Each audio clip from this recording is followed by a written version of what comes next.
Also du hast in einem Monat mit OnlyFans 100.000 verdient. Einisch ja, jetzt leider nicht mehr, aber früher Ja, einisch ja. Ich bin schwul, man sieht es mir an und das ist auch in der Ordnung. Pride gehe ich gar nie, weil ich das nicht unterstütze, weil dort, es geht nicht darum, um die Rechte zu kämpfen, sondern viel geht es jetzt mittlerweile um Alkohol, irgendwie nackt zeigen und so. Ja, ich bin, also ich habe ja mal 105 Kilo gewogen. Eben, warte mal, auf das habe ich das erwähnen, weil ich habe dann gesehen, ich habe dich dann eingegeben. Ich so, die sieht ja ganz anders aus. Ich habe die anders. Als du im Fernsehen warst, hast du wie ein anderer Mensch ausgesehen vorher. Nach Jungwild und Sexy habe ich ein Interview gegeben wegen Botox, weil gegen Botox und so ein bisschen Schönheitsbehandlungen. Und dort heisst sehr, Gegen sehr viel... das bist du gewesen, oder? Nein, für... Also ich mache es. Ja, genau. Du machst du bist ja 24. Also Ja, das Knacks. ist... du machst jetzt schon Botox? Ja, Aber aber jetzt... 18 ist oder so. Ich kann vielleicht mal machen. Dann sage ich, ja okay, gib mir 50'000. Ja, Zum Beispiel, einfach so. aber keiner gibt dir 50'000. Ja. Gib mir 5'500 und nachher schickst du es. Ja. Wir sind schon ein Pärchen. Wir sind, also, wir können es offen und ehrlich sagen, wir küssen uns. Das Einzige, was wir nicht haben, was ein normales Pärchen hat, ist Sex. Und ich weiss nicht, Was, warte, ihr küsst euch wie? Also, echt auf den Mund, einfach so. aber in den Videos oder auch ohne Videos? Ohne Video so. ohne Ja, aber Videos. lang. Nein. Ich meine,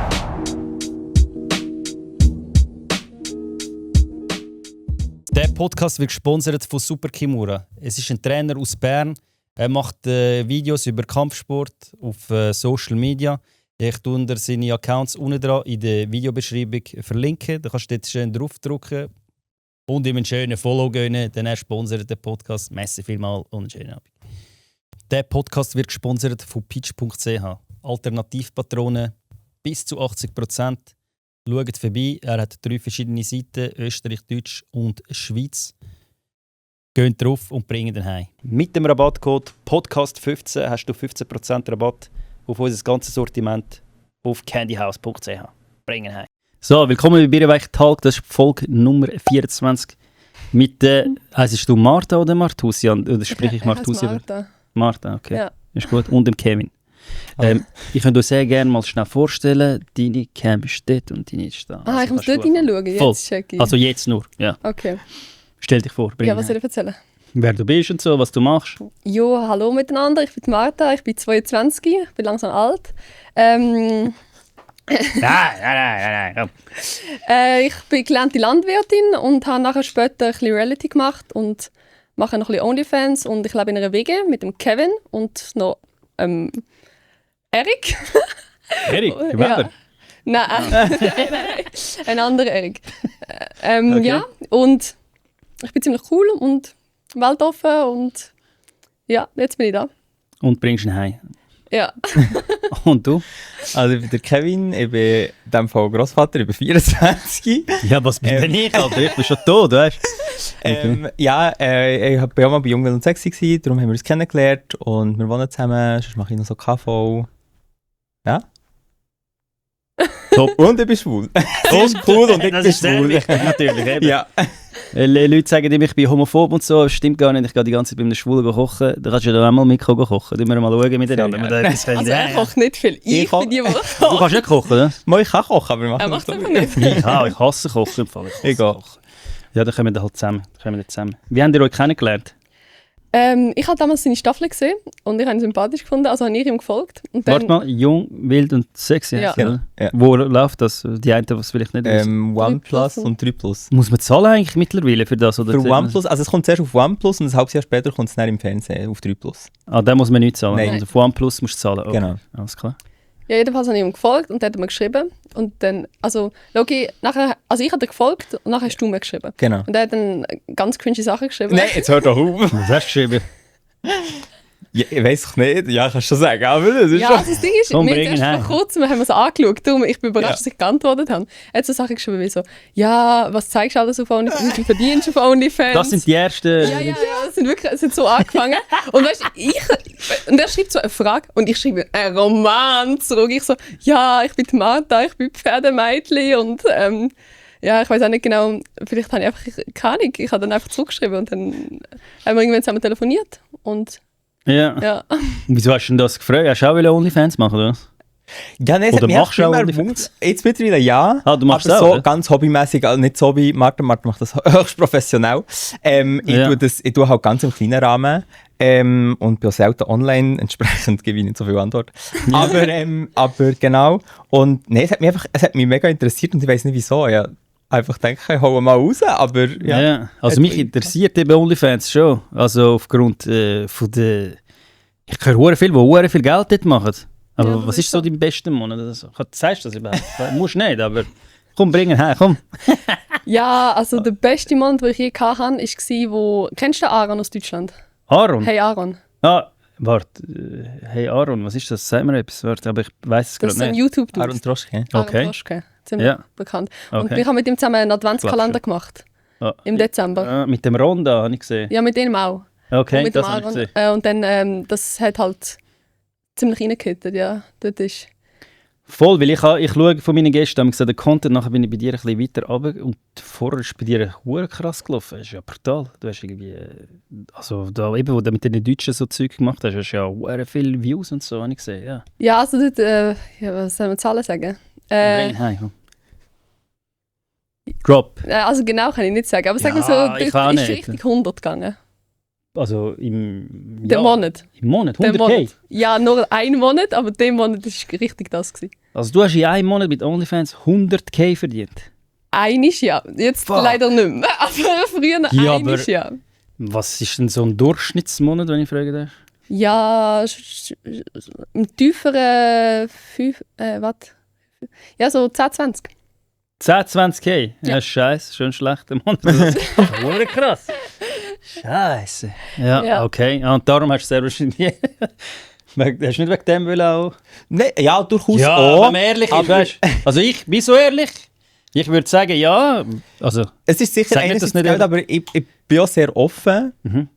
Und eben, ich verdiene, also ich kann nicht davon leben, gar nicht. Ich mache es einfach wirklich hobbymäßig, weil es mir Spass macht. Auch so ein bisschen die Videos zu drehen und aber so. du verdienst gar nicht dort. Doch. Also schon ein bisschen, aber ich könnte nicht davon leben. Also Ah, es wird, so nicht, meinst es du, wird nicht okay. mal irgendwie, es kommt nicht auf 5000 oder so im Monat. Ja, Also es ist okay. wirklich wenig. Ja, Genau. Okay. Ist eigentlich noch witzig, weil er ist sexuell sehr offen. Ich bin eher zu so in meinem Privatleben. Also ich habe eigentlich Sex gehabt im Leben. Du hast in deinem ganzen Leben einmal Ja. Sex gehabt? Mit einem Freund, den du hast, oder? Nein. Mit ihm, oder was? Das geht ja auch Nein. nicht, oder? Nein, da fällt mir etwas. Nein, Was? Krass, ich habe es okay. einfach eigentlich ausprobiert, ja. Ah, du hast einfach gedacht, ja, wenn ich schon OnlyFans mache, dann muss ich das auch mal ausprobieren. Nein, ich bin Das ist besoffen. krass. gewesen. Ja. Ah, du bist besoffen. Ja. gewesen. Ah, krass, weil, was machen wir denn auf OnlyFans? Ich bin jetzt davon ausgegangen, dass man dort Geschlechtsverkehr hat auf Nein, ich habe OnlyFans. keinen Drehpartner oder so. Ich mache einfach selber Content. Ah, du hast dich selber, weißt du, dass jemand ein Bild hat? Du musst nicht sagen, aber vielleicht sehen es ja gerade ein paar und abonnieren es im besten Fall nachher sogar. Ja, nein, also ich mache alles Mögliche selber. Okay, Mhm. also komplett blank ziehen. Nein, also nicht von allen Winkeln, aber komplett blank ziehen, ja. Okay, du auch? Ja. Ja. Und du auch alleine, das? Ja. Okay. Genau. Okay, ja krass, wenn man so viel und nachher, muss man dann eine Einzelfirma gründen, oder? Ja. Bist du selbstständig, bist du nicht Ja. irgendwo angestellt? Nein. Also ich arbeite noch, also ich habe eine Einzelfirma und mache halt das, auch noch Social Media und so, oder? Mhm. Und das ist alles in dieser Einzelfirma und sonst mache ich noch ein bisschen, weißt du, zwischendurch aushelfen beim Bauernhof, wo ich meine Lehre gemacht habe. Und Ja, ich gebe voll, da sehe ich Reitstunden. Videos an, wieder beim Bauern. Weil ich habe viel zu viel, also ich habe 6 Ross. Das heißt, ich verdiene zwar viel Geld, aber ich gebe alles wieder raus. Ja, Darum- das ist hure teuer. ja, glaub ich, es ist abartig. Und ich habe nie vorher so viel Ross haben, das ist passiert. Darum ich muss das ein bisschen reduzieren, weil ich habe jetzt gerade gesehen, dass durchgerechnet mit den Steuern und ich kann sie gerade so gut zahlen, weißt? Aber nachher habe ich nicht mehr so viel. Und es wäre ja schon schön, wenn ich genug verdiene, dass ich dann auch Voll. auf die Seite kann legen kann. Ja, AHV und so musst du ja auch zahlen, Ja, ja. oder? Ja. Ich habe alle 3 Monate irgendwie 3K, du hast in dem Fall noch viel mehr. Ja, also jetzt ist gerade ganz knapp, kann ich alles zahlen. Ja, Und nachher- ja was? Ja, weil ich einfach zu viel Ross. Aber wie viel kostet denn so ein Ross? Ein Stall musst du ja den Platz zahlen und so und das Ross selber? Ja, also ich habe 6 Ross. Wie viel zahlt man da im Schnitt? Ja, Also so 750 pro Ross. Ah, oh, das Und ist viel. dann Ja. hast du noch Hufschmied. Wieso hast du jetzt 6 Ross? Ja, das war nie geplant. Mein Reitlehrer ist in Rente gegangen, hat mir 2 Ross geschenkt, da wollte ich reduzieren und habe gedacht, ich mache nachher weiter mit einem Fülli. Und da habe ich nicht reduziert, aber das Fülli schon gehabt. Und dann Ah, hat meine Kollegin ein Ross, wo sie Angst hat vor ihm, da habe ich angefangen, das Ross zu reiten und jetzt sind es zu viel. okay. Also wenn uns jemand ein Ross kaufen will, ich habe wirklich gute Ross zum Verkauf. Super liebe, brave. Also wie alt sind sie? Sind sie nicht alt oder so? Nein, also der älteste ist 14. Okay. Ich esse eben manchmal, auch zum Essen kann man es nicht. Ja. Die sind Schlacht Sportross, die haben nicht so viel dran. Ah, okay. Aber 14, wie alt wird das Ross? 25. Ah, okay. Ja, easy. Also, wenn du ein Ross willst kaufen Kann man. Schreibe ohne Kommentar oder schreibe ihre privat und bringen heim. Aber weißt du, so zum Essen sind es dann schon gut teuer. Einen habe ich jetzt für 13 verkauft und den anderen für 25. Also Schon? Krass. da würde ich jetzt ein teures Steak geben. Easy, ja. Bringen den heim. Kommen der viel Hate über und so? Auf Social Media? Ja. Aufgrund, dass sie wissen, dass ihr Social Media macht? Ja, aber also mich juckt es wirklich null. Also wirklich gar nicht. Weil ich habe dich gesehen im Podcast da bei Zürich GNZ oder wie das heisst. Und da war noch eine Dame dort und ein Typ, der Wisdom Blends oder wie der heisst, der Haar schneidet und die andere Ex-Prostituierte oder so. Und sie haben dich ein bisschen angegriffen und so weiter. Also ist mir so übergekommen. Mir ist das so übergekommen, dass sie dich recht angegriffen haben. Obwohl sie selber als Prostituierte geschafft hat. Check ich mich nicht. Wenn du willst, dich mit ihr konfrontieren in diesem Podcast, dann schreib es da rein, falls du das siehst. Und, ich schwöre, parat. Würdest du mit ihr im Podcast? Ja, ich würde. Vor allem, ich habe das letzte Mal viel mehr sagen, aber ich habe ihr wie nicht ins Wort fallen, weil ich das Gefühl hatte, das ist jetzt gerade etwas, es geht ihr näher. Und nachher, sobald ich angefangen habe zu reden, die ist mir rein und ich habe gar keine Zeit zum Antworten. So. Yeah. Also, ja. Eben, darum haben wir jetzt. Weil das, was ich gesehen habe, war nur 22 Minuten oder so. Ja, Also das war, glaube ich, nur der Ausschnitt, wo eben du vorgekommen bist, oder? Ja, also ihren Ich weiss Ausschnitt nicht, sage ich die eigentlich anderen nicht, weil sie redet einfach und sie ich lasse zu. reden Okay, alles klar. Weißt du, ich will immer anständig sein und so. Ja, logisch. Ich eigentlich, mir ist es eigentlich egal. Aber Ja, nein, das habe ich schon. Ja. Mir ist Das egal, ist was schon andere über mich denken, aber so, ich will immer nett sein zu den Menschen. Manchmal mich das nicht. ja, nein, das ist schon gut. Aber eben, ihr seid eigentlich bekannter geworden. Nachher hat das einen grossen Push gebracht, also die erste Reality-TV-Show. Ist das bei beiden Jung, Wild und Sexy? Weil du bist, glaube ich, noch bei Bachelor auch noch gewesen. Ja, voll. Am 4.11. ist mein Live-Podcast mit dem Rush und mit dem Erik im Plaza in Zürich. Tickets findest du auf deinemuttercomedy.ch, gang vorbei und bringen heim. Oder natürlich unten in der Bio. Was hast du zuerst gemacht? Jung, Wild und Sexy oder zuerst Bachelor? Es ist eigentlich ziemlich witzig. Ich bin zuerst zu Jung, Wild und Sexy. Da bin Eben, ich dann ist es gerade gut. Wie hat euch das einen Push gegeben? Follower-mäßig und so, oder nicht? nicht so groß, aber du musst halt denken, dort, wir haben noch nicht gewusst, was das ist. Ich war 17, ich habe meinen Eltern nicht gesagt, ich werfe dort her. Und dann, was? also ich bin nachher gerade 2 Tage 18 gewesen. So. Eben, was ist das? Also ich bin gerade... und das, du hast nicht gewusst, was kommt so. Und nachher hat schon... So followermäßig ist es nicht so groß geworden. Also weißt du, so 300-400 Follower bekommst du pro Staffel, würde ich sagen. Okay. Aber was crazy ist, dass dich die Leute erkennen draussen. Voll, ja. Wegen, Also wirklich, du laufst um und an Partys oder so, nachher bist du die Mate, wenn wir ein Foto machen und du bist so, hä? ja, krass. Ich kann es jetzt auch nicht ernst nehmen. Ist dir auch so? Also ja, oder? ich bin nur einmal dabei gewesen. Dann habe ich aus gesundheitlichen Gründen leider nicht mehr gehen. Aber ich habe so gemerkt, zu dieser Zeit sehr, sehr viel. Jetzt gegen noch, vor allem wenn ich mit dir unterwegs bin und es wirklich Leute sehr schauen, dann kennen sie mich auch noch. Aber so followermäßig habe ich nicht so. Nicht voll der Push oder Nein. so. Aber was ist das genau dort? Ich sehe immer, ich habe noch nie geschaut, aber ich sehe manchmal die Ausschnitte und so. Dann Ja, denke ich, also, es sind einfach hoffe, meine so... Tochter geht nicht da nicht so. Aber Es sind einfach so 10 Leute, die zusammen in die Ferien gehen und du bekommst Taschengeld und du bekommst Alkohol und dann gibt es halt, wenn 10 Leute zusammen steckst in ein Haus, das sich nicht kennen, gibt es Drama und Liebe und Streit und Party und so.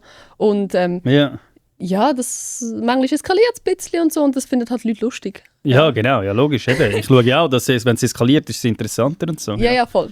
Ja, Aber zum Beispiel jetzt die ersten 3 Staffeln habe ich keinen Schluck Alkohol getrunken. Also es Nein. ist nicht so, dass du musst, okay. aber es ist schon ein ja, Suchsendung eigentlich. ich finde es halt besser, nachher, wenn du Alkohol trinkst, nachher vielleicht eskalierst du mehr. Ja, und ja, so. voll, das sicher, ja. Können wir Geld? Haben wir Geld bekommen, um dort mitmachen? Ich denke, den genauen Betrag darf ich nicht sagen, weil sonst Ihr wieder dürft 10 cancelt. Jahre, habt ihr 10 Jahre, wo ihr nicht dürft schnurren, wie bei Bachelor, du darfst doch irgendwie 10 Jahre oder 5 Also du- Jahre nicht schnurren. Ich weiß nicht genau, wie lange, aber du darfst nicht genau, aber es ist wirklich wenig. Ja, es ist... Ja. Also es ist nichts. Wenig, also Ja. nicht, dass du... Also Ja, du voll. kannst davon, wenn du arbeiten würdest du mehr Geld verdienen. Ja. in dieser Zeit. Und für das Geld macht man es nicht. Nein. Nein. Ja, ausser, ja, aber ich habe die einen gehört, wo sind ja ein paar von Bachelor und so da gewesen, die einen haben eben recht viel, das ist schon sehr unterschiedlich. Je bekannter du, Mia Du zum kannst Beispiel, hat recht verhandeln, viel ja. Cash bekommen, oder? Du kannst verhandeln. Kannst verhandeln. Aber, also ja, keine Ahnung, ich habe es halt nie gemacht. Ja, aber würdest du jetzt nochmal in eine Reality-TV-Show gehen? Ja, ich finde es im Fall wirklich witzig. Also, ist schon ungünstig. So, jetzt. ich lerne mega gerne neue Leute kennen, ich finde das witzig. Und ich meine, ich wohne jetzt in der WG zusammen mit 2 Jungs, die ich beide dort kennengelernt habe. Also der eine ist hetero, oder ist er auch? Die sind beide schwul. Ah, beide sind schwul, aber ihr seid nicht... Nein. ihr habt auch nicht zusammen zu Nein. tun, oder? Ah, Nein. wieso bist du mit 2 Schwulen zusammen? Ja, ich verstehe mich irgendwie gut mit Schwulen. Ja, ich höre von vielen Frauen, sie hätten gerne einen schwulen besten Kollegen und dass das nicht so einfach ist zu finden, oder? Ja, schau mal, ich habe immer gesagt, schau mal, wenn ich keinen Mann finde, dann mache ich ein Kind mit ihm. Ah, würdest Ja, also ohne Geschlechtsverkehr, aber sonst Aha, ja. ohne Geschlecht. Ja. Hast du aber schon mal mit einer Frau etwas gehabt? Ja, einmal. Ah, okay. Und dann bist du gerade schon voll vor, du hast gesagt, nein, das ist eigentlich... Nein, ich Tu ich mir tatsächlich- nein, also ich bin schon, also ich weiss schon immer, dass ich schwul bin. Ich habe gesagt, irgendwann im Leben wollte ich es ausprobiert haben. Okay. Das ist kurz nach 18, 19 oder so, Und habe ich nicht dann so dies einmal richtig betrunken. Ja, nein, das muss nicht nochmal sein. Aber ich bin froh, dass ich es probiert. Okay, aber wie hast du das? Wie war denn das gewesen? Hast du das schon vorher gewusst? Wie ist das? Weißt du, ich bin hetero und so. Und Ja, mir wird voll. immer vorgeworfen, ich tue manchmal so ein bisschen Aussagen machen, halt, mir gefällt halt das LGBTQ-Zeug nicht, wenn sie Kinder überzeugen, aber das ist ein ganz anderes Thema, weißt du, wenn es auf Kinder dann noch geht. Sonst ist mir scheißegal, weißt du. Aber wie ist das, wenn man, hast du das schon als Kind gemerkt, oder? Ja, also ich würde Oder erst sagen, später? so mit so 12, 13, 14, wo man so ein bisschen langsam in die Pubertät kommt, habe ich es angefangen zu merken. Und, aber ich habe schon immer sehr, also ich habe mit meiner Mutter zusammen, also bei meiner Mutter aufgewachsen und sie war sehr offen darüber gewesen, und darum hatte ich auch nicht so Angst gehabt und ich habe mich auch früh mit 13 oder 14 geoutet und habe dann so... Also hast du deine Mutter und Vater, hast du nicht? Vater habe ich viel später erst gesagt, weil er ist halt so ein bisschen ländlicher und dort habe ich Ist ein er bisschen mehr Schweizer, Respekt oder? gehabt. Ja, Okay. genau. Und er ist eher so einer auf dem Land und so, ja, Ja. ich verstehe es. Also Wie hat richtig er abgeholt. reagiert? Er ist Er ist schon easy, also mich aber erst so mit Hat er gesagt, hey, ich bin auch im Fall. Nein, weißt Ja, genau Ja, so. voll. Nein, er hat gesagt, nein, also gut so überglücklich darüber ist er nicht gewesen, aber er hat Okay. es gut akzeptiert. Ja. ja, okay. Hast du in dem Fall kein Problem und auch im Kollegenkreis und so, überall? Nein, ist Kein gut. Problem. Ja, weißt du, es gibt andere Kulturen und Länder. Ich habe einen Cousin, er war auch schwul gewesen, und er hat sich das Leben genommen nachher. Weil er ist von Süditalien. Mhm. Und man weiß es nicht, aber es hat schon etwas mit dem zu tun. Ja. Weil sie haben es halt nicht, die Eltern haben es schon akzeptiert und so, weißt du, aber es wird halt nicht so akzeptiert, sagst du. Ja, aber egal. Krass. Ja, easy. Und was sind wir stehen geblieben? Warte mal. Streiten tun ihr nie die Hause, oder? Doch, Doch, sehr oft. Richtig Haben ihr euch schon intensiv. verprügelt, oder? Nein, nein. Noch nicht. Noch nicht. Wie lange wohnt ihr schon zusammen? ein halbes Jahr. Ja. Wie ist das mit einem, ich habe immer die Diskussion wegen Haushalt und so. Ja. Habt ihr das auch? Ist das auch Ja. ist das bei den Schwulen genau gleich wie bei den Hetero? Ja. Ja. Also Ist das Ding genau ist, gleich? ich, Okay. ich finde, ich mache alles. Das stimmt Ah, nicht. ja. Alles Und nicht. ich brauche manchmal ein bisschen mehr Wertschätzung, dass ich es mache. Weil du musst dir denken, der Kühlschrank ist immer sauber. Darum checkt er nicht, dass ich den immer putze, weil er ist halt immer sauber. Aber Ja. so, wenn er dran ist mit Küche, dann checkt er nicht, dass er ihn mal sauber machen kann, weil er ist schon ein bisschen dreckig, weil er ist ja nie richtig dreckig. Weil ich ihn ja dann wieder putze, wenn ich Küchendienst habe. Scheiße, Checkst? Ich habe noch nie, Ja. ich habe ihn noch nie geputzt, den Ja, Kühlschrank. siehst Ich hoffe, meine Frau sieht Du es musst nicht. mal deiner Frau sagen, danke, dass du ihn putzt. Ja, aber ich mache ja auch meine Sachen und so. Weißt du, aber Ja. was machst du zum Beispiel? Ich mache Was machst du? Der Küche. Genau, ich mache immer Aber- Küche, aber das ja. wird nicht ernst genommen. Ja. Und mach- nicht Wann machen hast sie du nicht das immer. letzte Warte, Woche gemacht? Ohne Scheiß, Mann. Alle, schaut Argovia Special Jungmil und sagt, sie sind bei uns in die Wege drehen. Es ist verdammt dreckig. Gsi. Aber sie haben auch gesagt, wir müssen es dreckig machen. Das spielt keine Rolle. Habe ich gesagt, ja. Ja, das ist ja ein. Also, schau mal. Es ist ein bisschen gestellt, damals, das Fernsehen. Ja, es ist ist nicht so. alles gestellt, aber ein Teil ist manchmal ein bisschen gestellt. Ja. Ja. Was sie haben gesagt, ihr müsst es dreckig lassen. Ja, Nein, ich- wir müssen nicht. Also, Aber- es aber es wär- ist wär- vorher vorher- ja kurz zum Putzen, weil es dann lustiger ist. Okay. Aber es sieht jetzt eh besser aus als damals, im Real. Ja, das ist so. Aber ich gebe mir auch Mühe. Ich mache viel. Ja, du gibst dir Mühe. Und ich wertschätze das, aber du musst doch mein Mühe auch wertschätzen. Ja, kochen Ja, zum aber Beispiel. dann musst ja kochen du tut auch nur dies Sinn. wertschätzen. Ja, mache ich auch. Ich sage ihm immer so bei den kleinsten Sachen, dass er es gut macht. Schon. Ja, wenn er mal so... Aber das Einzige, was ich wirklich nie mache, ist kochen. Weil ich hasse Kochen. Ich vielleicht hasse dreimal auch Kochen. bis Ich jetzt. schwöre, während mich fluchen während dem Kochen. Es scheisst mir nur an. Ich hasse Kochen. Aber sie kocht auch richtig gut und richtig Ja. fein. Ich koche jeden das ist Tag gut kochen, eigentlich. Ja. Was kochst du zum Beispiel? Das ist so, was du mega gut kannst, wo komplizierter ist, nicht einfach so Nudeln ins Wasser Kochen. reinklopfen. Ja, immer so, einfach so, sie schaut auch immer ausgewogen. So ein bisschen Gemüse, Ja, okay. irgendwie so ein bisschen, halt, dass es ein bisschen ausgewogen ist und Fleisch, immer was fein. gut. Und sie tut auch mega viel irgendwie so, wenn wir viel Reste haben, tut sie alles irgendwie etwas sich ausdenken und irgendwie in einen Kuchen oder so, also so Dinge in Blätterteig, und dann gibt es richtig geiles Zeug. Also ich kann wirklich kochen. Also schauen wir auf Ernährung. Ja, ich bin, also ich habe ja mal 105 Kilo gewogen. Eben, warte mal, auf das habe ich das will erwähnen, weil ich habe dann gesehen, ich habe dich dann eingegeben. Ich so, hä? Die sieht ja ganz anders aus. Ich habe die anders... Als du im Fernsehen warst, hast du ja wie ein anderer Mensch ausgesehen vorher. Also es kommt darauf an, welche Staffel du schaust. Ich bin im Fernsehen nie so dick gewesen, aber Also ganz irgendwie die erste oder so, ich gesehen ja, dort habe ich irgendwie noch 80 Kilo gewogen. Oder Aber einfach, ich weiss nicht, ob es eine Serie war, irgendetwas, einfach so Bilder und ich so, das ist ja die gleiche Person, habe ich gar nicht gecheckt irgendwie. Ich habe gemeint, das ist die Schwester oder so. ja, nein, Ja, eben, ich habe krass. zum Höchstgewicht, dort bin ich aber nicht im Fernsehen gewesen, dort habe ich 105 Kilo gewogen.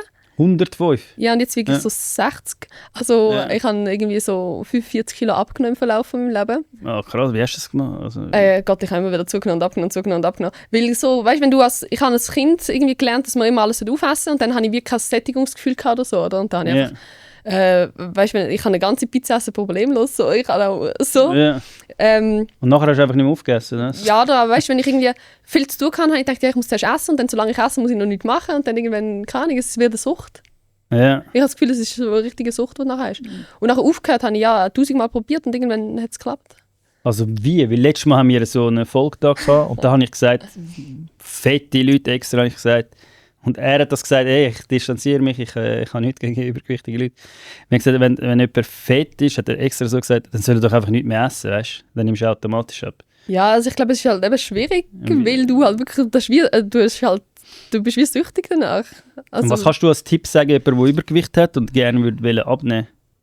Du also ich habe mich zuerst damit auseinandergesetzt, was hat wie viele Kalorien, bin ich ehrlich. Dass ich zuerst ein bisschen, weißt, rauskomme, was braucht überhaupt mein Körper, wie viel müsste ich überhaupt haben, was wäre überhaupt eine normale Menge. Weißt, so, Ja. weil ich halt keine normale Übersicht hatte, was ist eine normale Menge. Okay. Und dann habe ich halt, wo ich ausgezogen bin, habe ich auch probiert, gar nichts mehr einzukaufen, wo so sehr... Das heisst, weißt, wenn ich mega den Drang habe, etwas zu snacken, dass ich halt lieber keine Kohlräbchen snacken, als dass ich meine Chips snacken. Und wenn ich dann halt extra in den Laden fahren, dann macht es schwieriger. Das heisst, ich habe nichts daheim gehabt, und nur ganz, ganz wenig. Das kannst du gar nicht. Dass ich gar nicht kann. So. Und auch zum Beispiel, seitdem ich alleine gewohnt habe, habe ich natürlich angefangen, alleine zu kochen. Dass ich dann ein bisschen darauf achte. Und dann, ja, keine Ahnung. Und dann hast du weil für die einen ist es nicht so einfach, 45 Kilo. Ja, aber weißt, ich habe das ja nicht abgenommen innerhalb von einem Jahr oder so. Ah, sondern stimmt, das ist ja irgendwie über 7 Jahre immer wieder auf, okay, aber weißt, okay. bis das, also, es ist jetzt, ich kann auch keine wirklich, darum sage ich immer so, fragen mich nach Tipps, weil ich habe es ja auch nicht einfach so geschafft. So. Und auch jetzt muss ich immer Ja, also und nicht geschafft. Du hast es aber geschafft, schlussendlich. Es Ja, gibt solche, wirklich. die das Leben lang nicht schaffen und Ja. es aber wollen, weißt du? Ja, aber ich könnte auch Hilfe holen. Es gibt Ernährungsberater, es gibt ja, generell Ärzte, wo du kannst, ich weiß nicht jetzt, wie heißt das, Vegobi? Und Ozempic-Scheiße, das Ozempic. ist nicht. Saxenda. Vielleicht Das ist nicht genau das Zeug, oder? Nein, Also Ozempic-Scheiße, ja, keine Ahnung. Ich anstatt das Medi nehmen, wenn ich jetzt übergewichtig würde ich halt vielleicht irgendwie... aber du bist nie Ernährung übergewichtig gewesen, oder? Genau, ja. Dann ist es schwierig. Und vor allem, Ja. also das bekommt man ja erst mit der Ernährungsberatung. Also ich habe bei der Krankenkasse geschafft und habe das geprüft. Und es ist schon sehr schwierig zu bekommen. Darum ist schon... Aber ja. bei mir war es eben umgekehrt. Ich bin, als ich 18 war und so, ich bin 50 Kilo, weißt du? Jetzt bin ich auch nicht Ja, das kann ich voll zum Beispiel nicht nachvollziehen. Eben, und ich hätte ja dann können Testo nehmen und sonst irgendwelches Zeug, aber ich habe, und weißt du, sonst irgendetwas, aber ich bin dann halt einfach irgendwie, ich habe aufgehört zu rauchen und so, das war mein Zeug gewesen, und ich bin einfach ins Gym gegangen und so, und dann habe ich dann automatisch ein bisschen zugenommen, weißt du.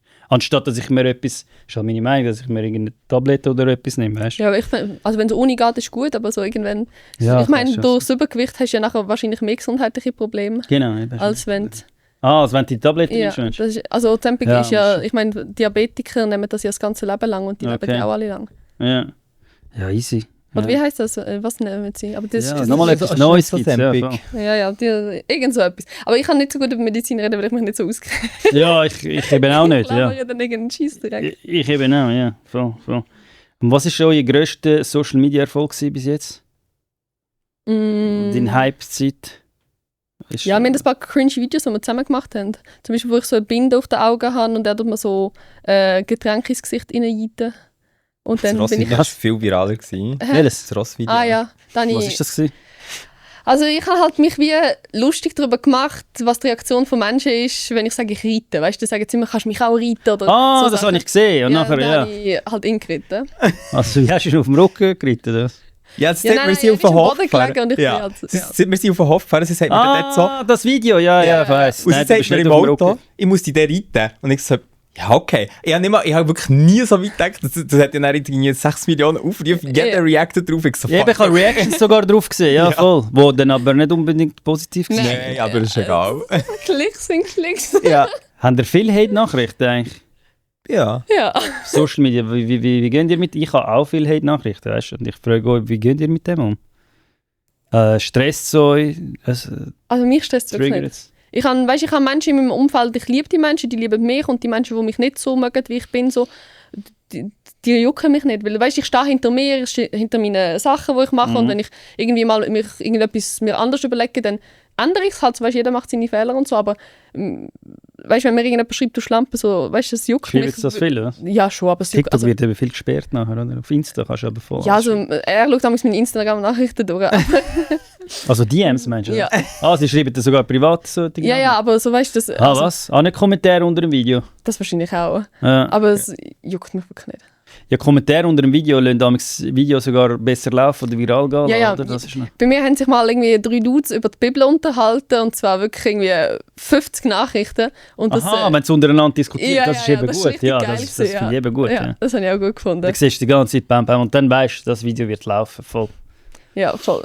Und du hast auch viel Hate-Nachrichten? Ja, also ich muss sagen, Ist ich hatte es das erste Mal so ein bisschen zu kämpfen gehabt. Nach Jungwild und Sexy habe ich ein Interview gegeben wegen Botox, weil gegen Botox und so ein bisschen Schönheitsbehandlungen. Und dort heisst sehr, Gegen sehr viel... das bist du gewesen, oder Nein, wie? für... Also ich mache für? es. Ja, genau. Du machst das. du bist ja 24. Also Ja, Hat das einen ist... Knacks. du machst jetzt schon Botox? Ja, aber Aber jetzt... 18 ist oder so. Ich kann vielleicht mal machen, weißt du? Nein, aber es ist eine Prävention. Warte, sorry. Ja. Du hast mit 18 Botox Nein, behandelt? mit dem 20.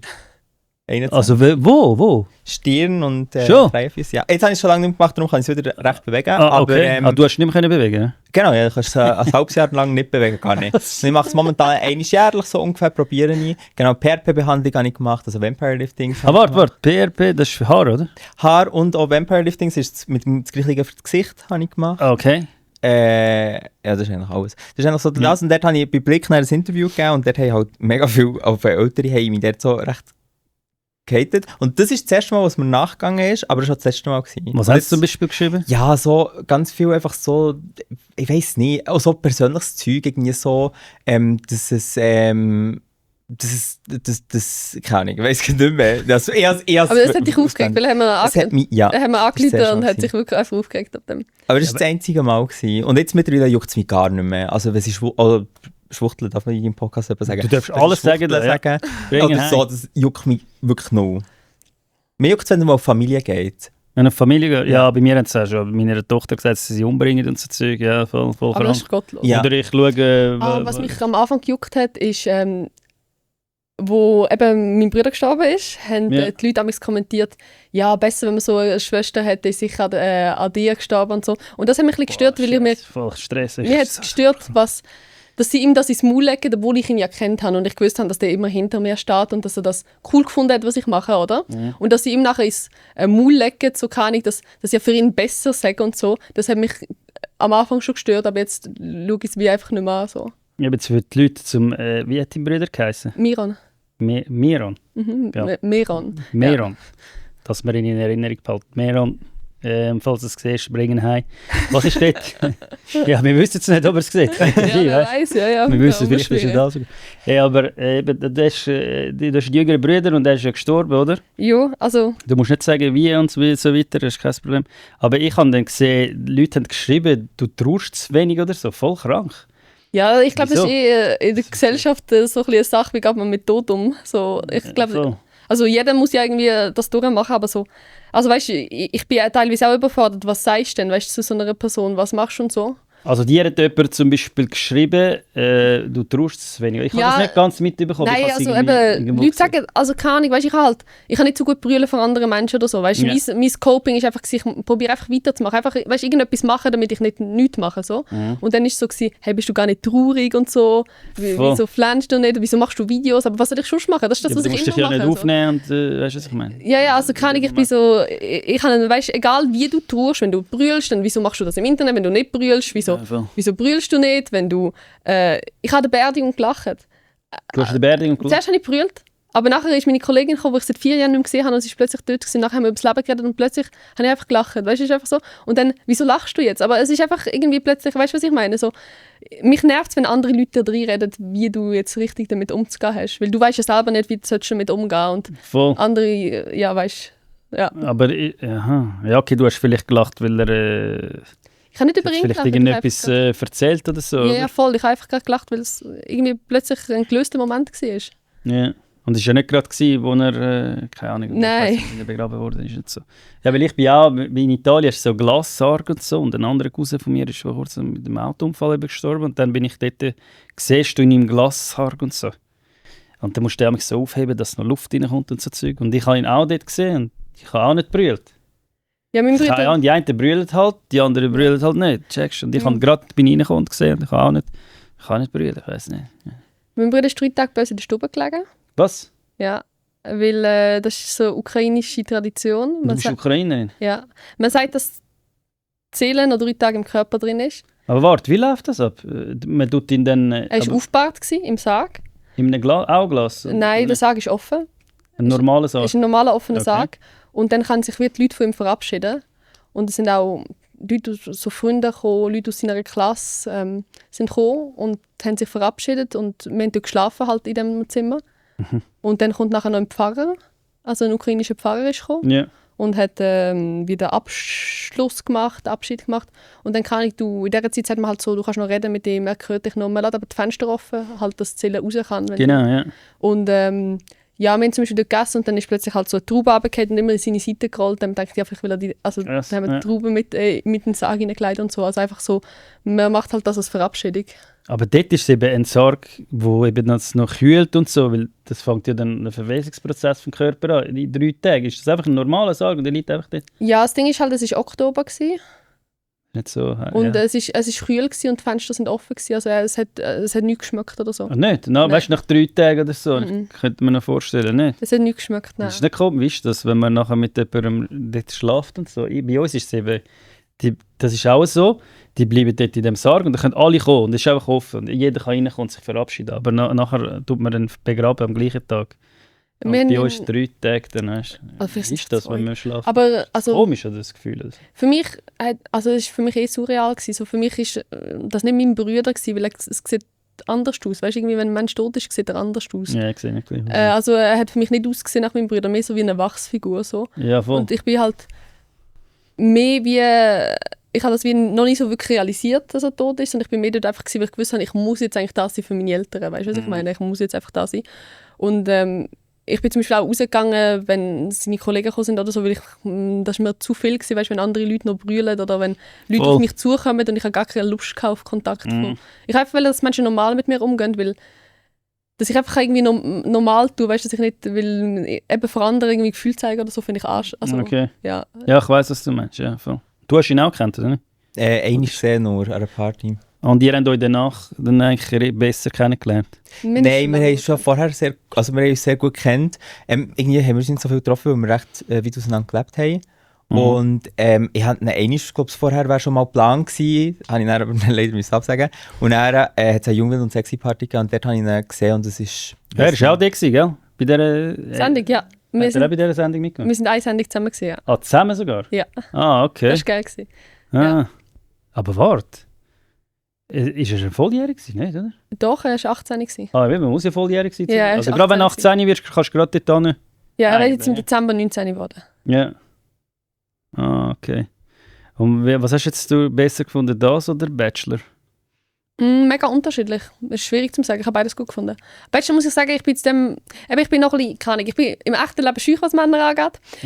Und ich bin dann so ein bisschen, immer wenn er kommt, so, weil, keine Ahnung, weißt, der ist nur so kurz vor der Kamera. Und dann musst Wer war dort der Bachelor? Gewesen, weißt nicht, wie er heisst. du weißt nicht mal, ja, dann ist nicht so. Und du musst dich halt gerade an ihn anschmeißen und so. Und das ist mir irgendwie, keine Ahnung, weißt, ich tu lieber zuerst einen Menschen kennenlernen, schauen, ob es swiped und so. Und nachher, aber weißt du, siehst den Menschen nie. Du hast keinen Kontakt mit dem. Voll, ja. Und dann kommt die Kamera und Du plötzlich... meinst, wo du aus dem Auto steigst und so am Anfang, oder? Ja, auch schon, du siehst ihn nie. Der chillt in seiner Villa, du bist in deiner Villa. Und dann plötzlich, du siehst dich zu irgendeiner Party, nachher musst du schon irgendwie auf ihn an und an ihn antwerken und so. Das ist auch so sonst, du siehst ihn gar Nein, nicht. gar Nie. du redest kein Wort mit dem. Und das ist so unangenehm. Nachher kann ich, weißt, so ein Scheiße. Mensch, den du nicht siehst, gerade her und mit dem Anstrand. So, das ist mir einfach... Aber ist das ein bisschen gescriptet? Bachelor ist schon gut scriptet. Also, sie sagen Mehr dann- als Jungwilder? Ja, viel. Viel mehr? Viel, viel mehr. Ah, Weil okay. du hast wirklich, du hast Freizeit und du hast Drehzeit.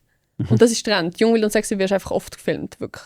So fast die Ah, ganze und Zeit dort durch. wirst du voll nicht so oft gefilmt. Ist das auch in Thailand immer, oder? Ja, ich glaube, oder manchmal tun sie, bei uns war es in Thailand. Gewesen. Ja. Und aber mich hat es mega Angst mit den Frauen. Du hast kein Handy. Ich war das erste Mal im Leben 3 Wochen ohne Handy. Ich Gewesen. weiss, ein Kollege ist von mir jetzt 6, er hat gesagt, kein ohne Handy. Nicht. Aber ich habe mich so erholt dort. Wirklich, ich habe so viel geredet mit den Frauen. Ich habe so eng plötzlich gewesen mit allen. Ich wirklich, also, mir hat es gefallen, aber es war halt anders gewesen als bei uns. Wie ist es ohne Handy? Was habt ihr so für Bildschirmzeiten? Ich Oh habe Gott. eine hohe Bildschirmzeit. Schaut mal. Schauen? Ich schaue auch. Aber Also, ja, meine Frau Also, stresst mich ich immer. gibt's Du hast aber ich arbeite mit dem Handy, weißt du? mein schneide Videos Handy mit ist dem hinten Handy. im Ding. Aber ich habe sicher eine Bildschirmzeit von 10 Stunden. Ja. Sehr. Also, Was muss ich geben? Bildschirmzeit, gell? Ja, weißt du, Wir schauen eben Ah, manchmal. da. weißt Nein, das kann ich nicht sagen. Das kann ich So, wirklich komm. nicht sagen. Nein, das sage ich nicht. du? Über oder unter 10? Über 15 wahrscheinlich.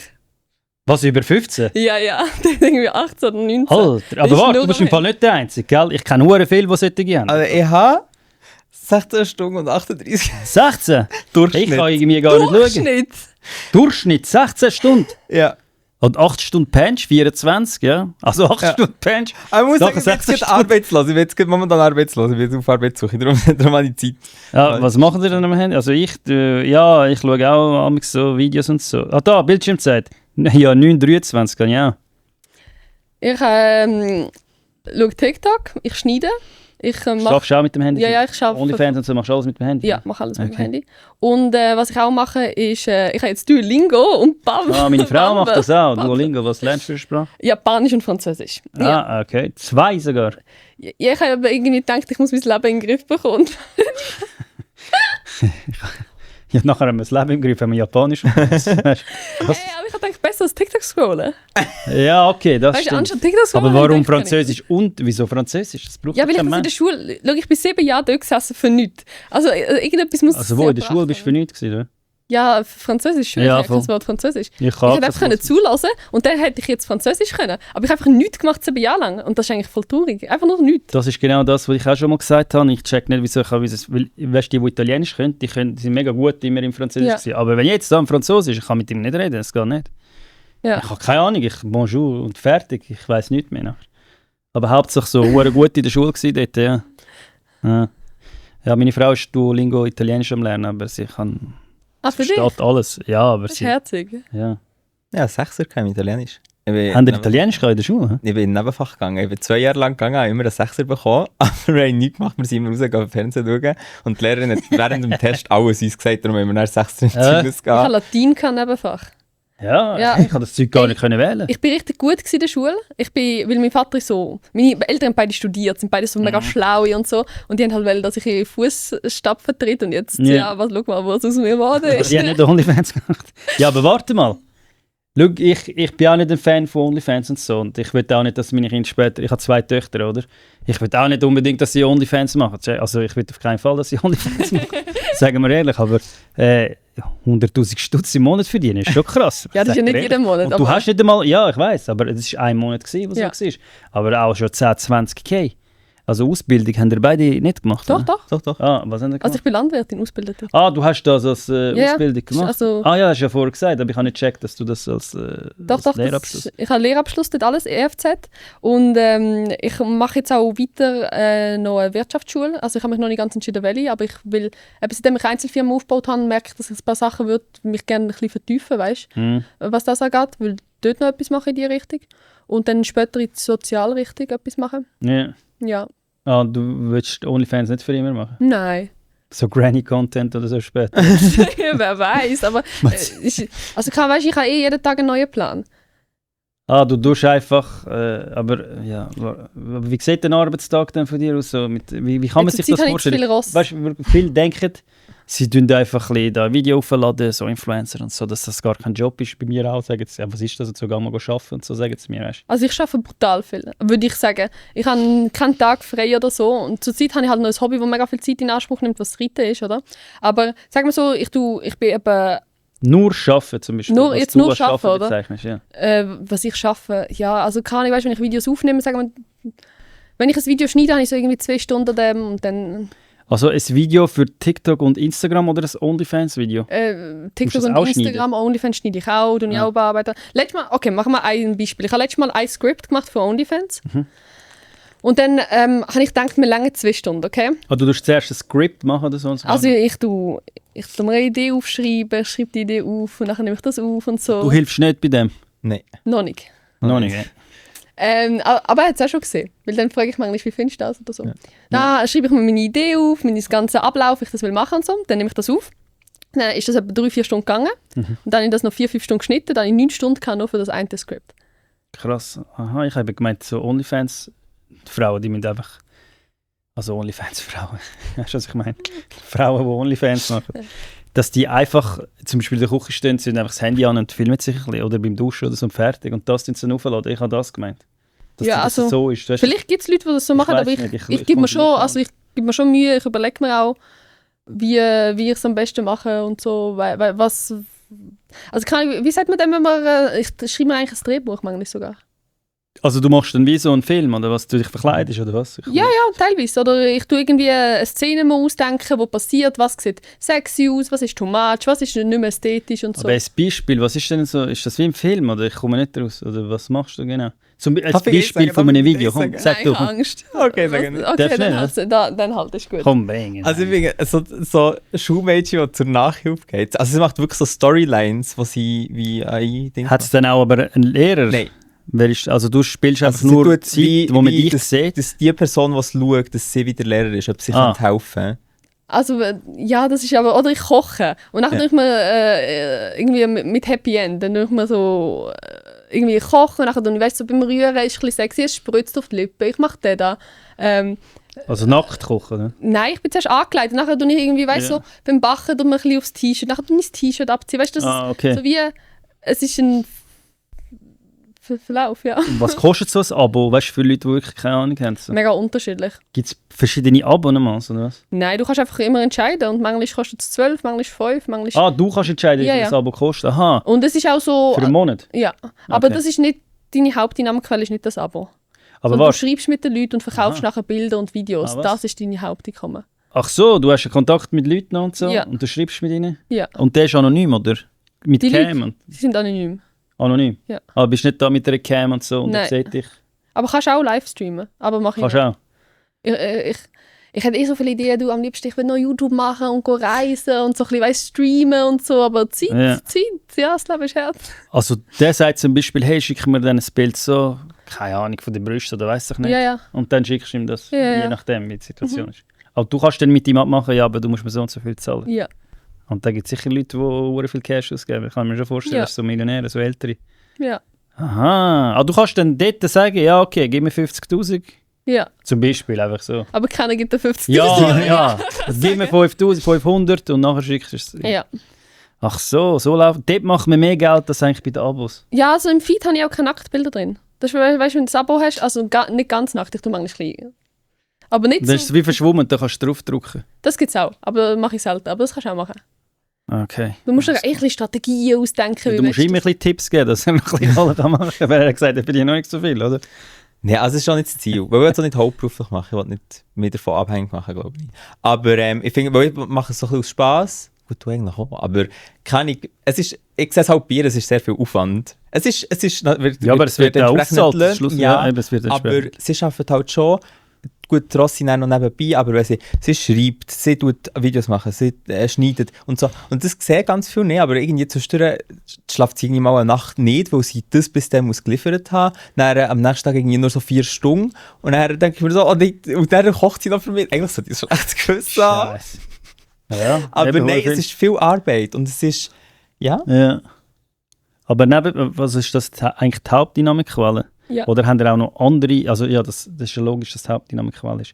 Aber haben ihr andere Einnahmequellen, oder? Ja, also eben, teilweise bekomme ich etwas für 3 Stunden oder wenn ich aushilfe oder so. Aber Oder so von Social Media mäßig so Werbung für Firmen und Nein. so Zeug. zurzeit habe ich mich noch nicht so damit befasst. Also, Okay. weißt du, ich hätte jetzt langsam eigentlich auf Social Media halt genug hohe Aufrufzahlen und so, dass ich könnte So, machen, weißt du, so. Aber du musst dich auch zuerst mal befassen, wie funktioniert das, wie kommst du in Kontakt mit Leuten und so. Und das habe ich wie noch nie gemacht. Und ich habe zurzeit so viel anderes, was ich zuerst mal in den Griff bekommen. Also weißt, ich bin noch am die Buchhaltung von letztes Jahr am Aufarbeiten und so. Ja, das Zeug, ich tue das alles am Buchhalter. Ja, habe ich jetzt auch, aber so, weißt, ich muss jetzt ein bisschen das zuerst alles in den Griff bekommen und dann habe ich schon auch vor. Ich habe auch schon irgendwie gemodelt oder so und so ein bisschen Geld verdient, aber es ist noch nie wirklich das Nebenstandbein. Ja, ich meine, so in Firmen schreiben euch nicht an, zum Beispiel. Nicht groß, nein. Ja, mich eben auch nicht so gross, weil ich habe halt andere Probleme. So. Ja, wegen der Nationalmannschaft und so, ich weiß nicht, ob du es gesehen hast und so, ja. Doch, also ich weiß nicht, was du sie beleidigt hast, aber du hast sie irgendwie beleidigt. Ja, ich habe einfach jemanden nachgespielt, ich habe den Bünzli gespielt, aber ich spiele mega gut, muss ich sagen, weil ich bin ja vor Gericht gelandet sogar, weißt Ja, aber du hast gewonnen, nicht? du. Ja, ich habe gewonnen, aber jetzt haben sie es weitergezogen trotzdem und jetzt gibt es nochmal einen Gerichtsfall, voll, dann muss ich nochmal gehen. Gottlos. Völlig weird. Aber was? Also, das darfst du sagen, Entschuldigung. Was Ja, ich genau? darf alles Was hast- sagen. Was Ja, hast, also- was hast du gesagt? Du hast irgendwie, weil sie die Nationalhymne nicht gesagt Ja, aber ich habe einfach einen nachgemacht. So ein alter Schweizer hat vor dem Fernsehen gesehen und hat gesagt, die Hure Jugendköpfe, Hure Schachtel, singen nicht. Und Ja. ich habe die einfach nachgemacht, weißt, weil ich es lustig finde. okay. Das ist ja gar nicht meine Meinung. Und wir sagen draussen Hure viel, ja, du hast eine gute Meinung und so. Ich so, nein, das ist gar nicht meine Meinung, ich habe den nachgemacht. Weißt du, es ist schon nicht mal meine Meinung, es ist scheißegal, ob sie singen oder nicht. Weißt? Aber ja, eben, jetzt sind wir halt vor Gericht. Okay. Ah, das ist sicher nervig. Ja. Ja, es nervt mich schon. Weil vor allem, sie wollen dich voll den Moralapostel machen zu dir und so, die Richter und so. Aber hauptsächlich sind alles Ausländer dort gewesen und so. Meine Kollegen, mein Vater kann nicht mal richtig Deutsch dort. Ich muss ihm erklären, er so, wer mich angezeigt hat. Die Schweizer oder die Ausländer haben mich angezeigt, er hat nicht einmal das gecheckt. Und meine Frau ist ja auch dunkel von der Hautfarbe und so, das macht gar keinen Sinn, weißt du. Das ist schon dumm einfach, ja. Aber wie machen ihr das, wenn du einen Mann kennenlernst? Ich? Und der dann dort wohnt oder du einen Partner nachher Ja, das hast, Ding ist, dann muss schau jemand mal. raus nachher aus der Wohnung. Irgendwann kommt der Tag, oder? Das ist ja... Also vielleicht kommt der Tag Ja, du darfst irgendwann, sagen, ich du weiss darfst nicht. sagen. Eigentlich glaube ich, wir führen eigentlich eine Beziehung, oder? Ja, Ja. aber nicht, ja, es sind ja Einfach nicht keine ein Paar. sexuelle Beziehung. Ja, und die sind kein Paar, oder? Ja, Das irgendwie sieht schon, manchmal so doch. aus im Also Ding. wir sind schon ein Pärchen. Wir, sind, also, wir können es offen und ehrlich sagen, wir küssen uns. Das Einzige, was wir nicht haben, was ein normales Pärchen hat, ist Sex. Und ich weiss nicht, Was, darf warte, ihr küsst Ja. euch wie? Also, echt auf den Mund. Einfach so. aber in den Videos oder auch ohne Videos? Ohne Video Ah, ja, so. ohne Ja, aber Videos. lang. Nein. Ich meine, Ja, Das haben wir hat's schon auch mal gegeben. gemacht. Aber, was, ihr macht auch und so? ja, aber irgendwie, ich weiß Ja, und nicht. bei Aber so dir ein Spaß, passiert dann aber- nichts, oder Nein. was? Nein, aber bei mir auch nicht. Einfach nicht. Genau. Ja, aber Und bei bei dir mir auch auch nicht? nicht. Ja. Ich habe keine sexuelle Attraction zu ihm. Ich gebe auch nicht. Hey, aber was ist denn der Sinn davon? Ich check's nicht. Wieso machen Ja, ihr dann? wir Aber lieben schau mal, uns. schau mal. Und Wie soll ich dir das sagen? Ich würde mein Leben geben für den Menschen. Das ist für mich der wichtigste Mensch, den ich habe in meinem Das Leben. verstehe oder? ich. Ja. Das ist für mich einfach der wichtigste Mensch. Ich habe keine sexuelle Attraction zu ihm. Aber trotzdem ist es für mich der wichtigste Mensch. Ich bin emotional sehr nahe an ihm. Wir reden über alles. Wir wohnen zusammen. Wir gehen zusammen Ausflüge machen. Er feiert Weihnachten mit meiner Familie. Ich feiere Weihnachten mit seiner Familie. Man kann es auch sagen, wir sind beste Kollegen, wenn wir keinen Sex haben. So. Ja, aber ich habe auch beste Kollegen, aber ich mache mit ihnen nicht um. Ja, aber eben, siehst du so. Darum, ich weiß nicht, was wir sind. Was sind wir? Ja, eben, ja, einfach beste Freunde und so. Also, ich weiß nicht, eben gute Freundschaft, eben, was sich das viele Frauen vorstellen und sich das wünschen mit einem homosexuellen Aber weißt, ich habe Mann. das Gefühl, ich habe beste Kollegen und ich habe das Gefühl, dass bei ihm dass es mehr ist als das. Auch wenn ich kein sexuelles Gefühl habe. Aber weißt, eben, ich kann mir vorstellen, mit ihm eine Familie haben zum Beispiel. Das kann ich ja mit anderen Kollegen Also, nicht. du könntest dir vorstellen, mit ihm auch Kind haben. Das Ja. haben die ja vorgesehen. Und du könntest dir auch vorstellen, mit ihren Kindern. ja, also ich Aber ihr würdet niemals Sex miteinander haben. Hm. Nein. Aber das ist ja bedingt. Also, im Ja, Idealfall- ich Ja, meine, das ich ist kann ja nicht den Becher richtig. übrigens. Ja, und dann tust du den Becher mit dem Ja. Trichter reinleeren. Oder? Ja. Nein, mit der Spritze. Mit der Spritze. Ja, also weißt du, Ja, okay, ist schon ein Dings. Ich verstehe es, ich versuche es zu verstehen. Check. Ja, nein, aber weißt du, vielleicht Die dürfen machen, was sie wollen. das kann Check. sich ja auch ändern, so wer weiß, aber so. Ist jetzt halt einfach so. Also momentan ist es einfach so. Es kann ja sein, dass sich mal... Ja, es kann sich ändern, aber ich glaube, wir beide suchen jetzt auch nicht aktiv nach einem Die sind ja eh noch zu Partner. jung und so für Kinder und so, oder? Also ja, 24 und 22. 24. Ja, meine Frau hat, glaube ich, mit 24 das Kind bekommen, 23. Ja, das Ist ja ist einer jung. eigentlich ziemlich. Ja, jedenfalls, schau mal, das Ding ist, wenn ich aber manchmal zum Beispiel andere junge Männer kennenlerne, oder? Habe ich auch schon gemacht. Dann denke ich mir aber manchmal, eigentlich habe ich gar keine Lust, jetzt mit denen so eine enge Beziehung aufzubauen, weil ich habe ja jemanden, den ich liebe. So. Ich habe gar keine Lust. Das Ding ist, vielleicht bin ich ein bisschen im asexuellen Spektrum, so, weißt, ich kann ja selber Spass haben, so, das ist es nicht. Ich kann auch Spass haben mit Männern, so. Ja. Aber es ist nicht so, dass ich einen mega Drang habe danach. Weißt du, was ich meine? So, für mich ist es ich muss zu jemandem zuerst eigentlich eine emotionale Nähe haben. Mhm. So, aber ich brauche es nicht unbedingt. Okay. Also ich vermisse Das das verstehe jetzt ich alles voll, ja, verstehe ich. nicht. Ich kann jemanden lieben, ohne dass ich Sex habe mit dieser Person. Ja. Ja, aber eben, ich meine, wenn ihr eben redet, der Familie zu haben und so, dann muss halt das schon irgendwie Liebe da sein und so, oder? Ja, die ist schon da. Also ich glaube, das Einzige, was ein bisschen... Ich gehe mir halt... Meine Bedürfnisse, die kann ich befriedigen ab und zu, aber es stört sie nicht. Und Wo gehst du die? Da unterschiedlich. Weißt du, ich bin ja bei meinem Kollegen, ich gehe bei ihm immer kochen, Beat, bald bist du auch da im Podcast. Er hat irgend so eine App oder so, gibt's? Grindr. Ja, genau, Grindr oder so heisst das. Was ja, ist das? Da geht man drauf, das ist so wie, also da bekommst du direkt Bilder und alles. Und da ich kann jetzt drauf gehen und in 10 Minuten hat der Termin so kurz Spaß haben. Ah, was? Ich weiß aber nicht, wie viele Männer schon bei uns in der Stube gestanden sind. Das bei uns ist ist nicht so schon viel. Nicht so viel. Bei uns daheim noch nicht wirklich viel. Also ich bin nicht schlimm, aber ab und zu mal. Ja, ist ja Ja. völlig in Ordnung. Ja. Also und ihr würdet beide wollen mal Kind haben? Irgendwann, sagen wir in 10 Jahren. Nein, weißt du? aber nein, nur wenn es mit dir wäre. Ich würde sonst nie nicht, wollen, nein, weil adoptieren oder mit einem Mann zusammen ein Kind haben, würde ich nicht. Ah, gell, was haltest du von dem? Ich finde es nicht, ich sage es dir so, sorry, wenn ich dich unterbreche. Ich habe eben oft mal von dem geschnurrt. Und ja, ich sage halt immer, hätte ich früher 2 Väter gehabt, ich hätte schon ein Problem gehabt. Ja, ich weiß nicht, ich habe das Gefühl, das Kind hat eher das Bedürfnis, geliebt zu werden. Ich glaube es nicht, also es gibt immer Gründe, wieso dass man gemobbt werden kann. Also Kinder sind fies, suchen sich immer irgendetwas, wo sie gemobbt werden. Ich habe nicht das Gefühl, dass wenn du 2 Väter hast, vor allem geht die Zeit auch voran. Also jetzt mittlerweile ist es so weniger schlimm. Kommt gerade darauf an, wo dass du mit wem gerade verkehrst und so, weißt du? Ja, aber vor allem kommt es nicht raus. Also ich weiß nicht. Hä? Also Hätte ich wäre schon, ja. Also ich muss sagen, ich habe eine Kollegin, die 2 Väter hat und sie ist glücklich gewesen. Immer. Also ich habe nie Ja, also dass sie glücklich ist, ist okay. Das, weißt du, was ich habe nie irgendetwas mitbekommen, dass ich glaube, es gibt auch sicher dort schlechte Beispiele, aber ich glaube, es gibt genauso bei Heteropaar schlechte Beispiele, also weißt wo es nicht bei Heteropaar funktioniert. gibt es definitiv Wegen schlechte irgendetwas, weißt, 100%, dass jemand keine schöne Kindheit hat. Aber Also- ich meine, nur aufgrund, weil deine Eltern hetero sind, dass du nur aufgrund von diesem Problem hast, finde ich jetzt eher unwahrscheinlich. Weißt du, was ich meine? Das vielleicht, ja, aber checkst vielleicht, das weil du vielleicht nicht genug Liebe bekommst, die du bekommen hättest oder so. Keine Ahnung, ich bin zum Beispiel sehr gemobbt worden als Kind und ich habe Hetero-Eltern. Das sind wir trotzdem Ja, aber du nicht bist ja nicht aufgrund, weil sie hetero gemobbt. Weißt du, du wirst Nein. nur gemobbt, weil du 2 Väter hast, checkst du, das meine ich. Nicht, weil du bist als ja, ich Wesen, bin als gemobbt worden Mensch. wegen nicht schönen Schuhen und wegen, dass ich ein bisschen dicker war oder so. Also, weißt du, ich Ja, weiss ja, nicht, aber das ist ja wie ein anderes Ding. Meine Tochter ist auch schon wegen der Hautfarbe gemobbt worden, weißt du? Sie hat gesagt, ihre Hautfarbe sieht aus wie Gacki zum Beispiel, weißt du? Aber das ist ja nicht wegen uns, ja, okay, wegen meiner Frau, weil sie dunkel ist. Aber sie ist schuld. Ja, die Kinder müssen das einfach Weißt du? lernen, dass es okay ist. Aber du hast ja vorher noch etwas dazu sagen, oder?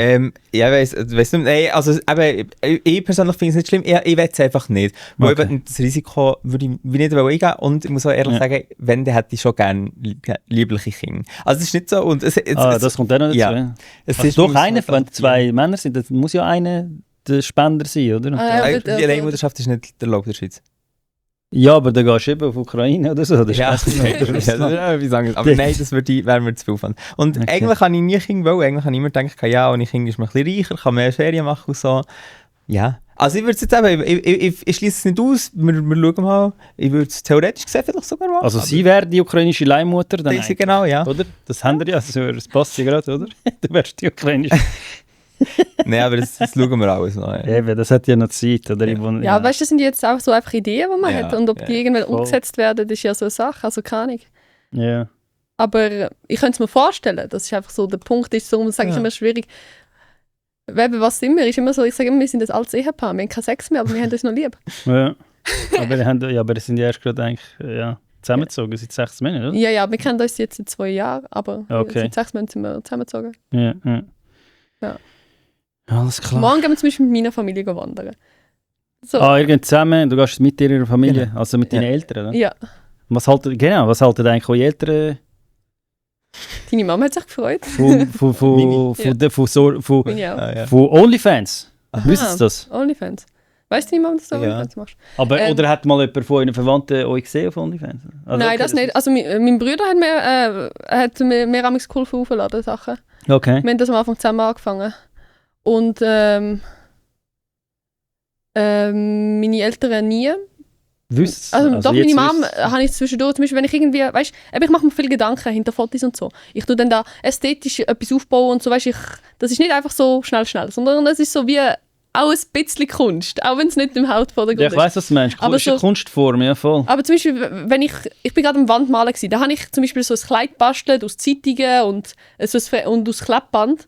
So ein freizügiges Kleid und nachher bin ich dann mit dem Pinsel gewesen und habe einfach so Fotos gemacht, freizügige, in dem bastelten Kleid. Weißt du, was ich meine? Ja, okay. Und dann habe ich das meiner Mama gezeigt, weil ich bin stolz gewesen auf das. Einfach ein Bild oder Ja. ein Video? Okay. Einfach ein Bild. Aber das ist einfach ein freizügiges Bild. Ich meine, meine Mama kennt mich auch nackt. Und sie, was sagen deine Eltern dazu? Also ich will dich nicht angreifen, so, Nein, gell? nein, meine Eltern- Ganz normal, was sie fragen. Nein, meine Was Eltern- sie dazu sagen, oder?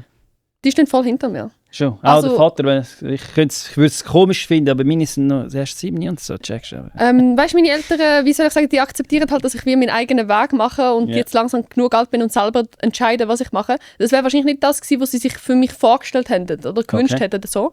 Aber sie lieben mich wie bedingungslos und das ist Ja. auch etwas, was ich sehr schätze an ihnen. Und natürlich sagt mir meine Mutter zwischendurch, hey, aber ich will noch studieren oder so. Aber Hast du nie gesagt, hör auf mit dem, mach das nicht? Nein, das nicht. Okay. Aber vielleicht hat sie so gesagt, bist du sicher, dass das Richtige ist oder so. Okay, ja. Aber nicht so, dass sie mir etwas, weißt, wie vorschreibt, sondern mehr so, hey, bist du sicher, dass du das willst machen und nicht lieber das? Denkst du sicher, dass sich das nicht irgendwie negativ beeinflusst oder so? Oder aber trotzdem, wenn ich so meinen Vater frage, hey, kannst du mir helfen mit den Steuern? Dann hilft er mir mit den Steuern, weißt du, was ich meine? Und Ja, okay, das ist schon etwas anderes. Aber ja. sie akzeptieren einfach, dass ich das mache und unser Verhältnis hat sich nicht verändert. Wir haben ein sehr enges Verhältnis. Ich telefoniere mehrmals in der Woche, sowohl mit meinem Vater wie auch mit meiner Mom. Eben, wir gehen zusammen wandern, wir gehen Ja. zusammen Ausflüge machen. Und Ja. Also sie akzeptieren es. voll, ja. Okay. Und bei dir auch? Ja. Wissen sie auch, dass du das machst? Ja, und so? alle, ja. Haben sie nie negativ Verwandte Ja, also oder so darauf Meine reagiert? Grosseltern haben gesagt, sie finden es ein bisschen Die wissen es auch, oder? Ja, ich habe es wirklich allen gesagt. Sie finden es ein bisschen unnötig, aber irgendwie... Wie haben sie es genau gesagt? Wie sie es Mich gesagt interessiert haben. das, ja. Also was sie genau gesagt haben? Ja. Weiss nicht. Also mein Schweizer Gras hat so gesagt, ja... Was Spielweg, muss oder? sein? Ja, so ein bisschen da. Aber ja, also schlussendlich, ich habe mich nicht verändert durch das und sie hat gesagt, hey, was mich glücklich macht, soll ich es machen. Okay. Aber ich soll mich, das Schweizer Gras hat gesagt, wenn ich einen Job mehr bekomme, dann soll ich mich nicht Bier beschweren. Das hat sie gesagt. Das verstehe ich auch. Aber ja, ich glaube, es ist mehr so ein bisschen Sorge, aber ich glaube, so, meine ganze Familie ist glücklich, wenn ich glücklich bin Okay. und akzeptiert meine Entscheidungen. Ja, das Ding ist, Ja. weißt, ich trenne das mega von meiner Sexualität so. Weißt du, so, der eine ist OnlyFans, das andere ist Ding. Das eine ist so ein bisschen auch ein Schauspiel, wenn der ehrlich, das andere halt nicht. Ja. Und für mich ist es nicht schlimm, nackt zu sein. So, weißt, ich laufe auch schon stammig nackt rum. Ja, es gibt ja auch FKK-Strände. Ja, also ich bin auch als Kind eben mit meiner Mama irgendwie mal nackt in See baden oder so. Also Ah, für mich ist okay. das nicht wirklich Scham, nackt zu sein. So. Für mich Ja. ist vielleicht eben mit Ja, Sex... okay, dort sehen dich halt die Leute und so, aber es ist ja nicht öffentlich, du musst ja wie zahlen dafür, oder? Dass du Ja, ja. überhaupt siehst. Ja, ja. Und für mich ist das wie nichts Schlimmes und ich verstehe, dass das für andere Menschen schlimm ist und ich sage auch niemandem, mach OnlyFans, sage ich niemandem. Und jeder, der mich fragt, hey, ich habe Interesse daran, sage ich, hey, ich verstehe das, dass du Interesse hast, aber wenn du es machst, überleg, kannst du mit dem umgehen, würde dich das nicht belasten, bist du, also weißt du kannst auf OnlyFans selber keine Werbung machen, das heisst, du musst einfach schon auch präsent sein und das müssen die Leute auch können wissen über dich und du musst dahinter stehen. Das heisst, du musst wirklich dahinter stehen, dass du das machst und es darf dich nicht belasten, dass du das machst. Also du kannst nicht in deiner Insta-Story Werbung machen, eigentlich, dass du auf OnlyFans gehst, zum Beispiel. Oder schon? Du wirst halt gesperrt. Schon, wirst du gesperrt? Du, Krass. du musst Okay. einfach einen öffentlichen Auftritt haben, sonst. Aber du Und dann musst musst du halt, einfach sagen, jetzt zum Beispiel da, hey, ich habe OnlyFans. also und jetzt so. zum Beispiel da bin ich offen, ja, Bin ich voll. nicht gesperrt nachher? Nein, wahrscheinlich nicht. Okay. Ja, weil die einen, die in dem Podcast haben es dir vorgeworfen, eigentlich, es ist Prostitution. Aber Prostitution ist für mich eigentlich, wenn man seinen Körper direkt an einer Person verkauft. Ich weiß nicht.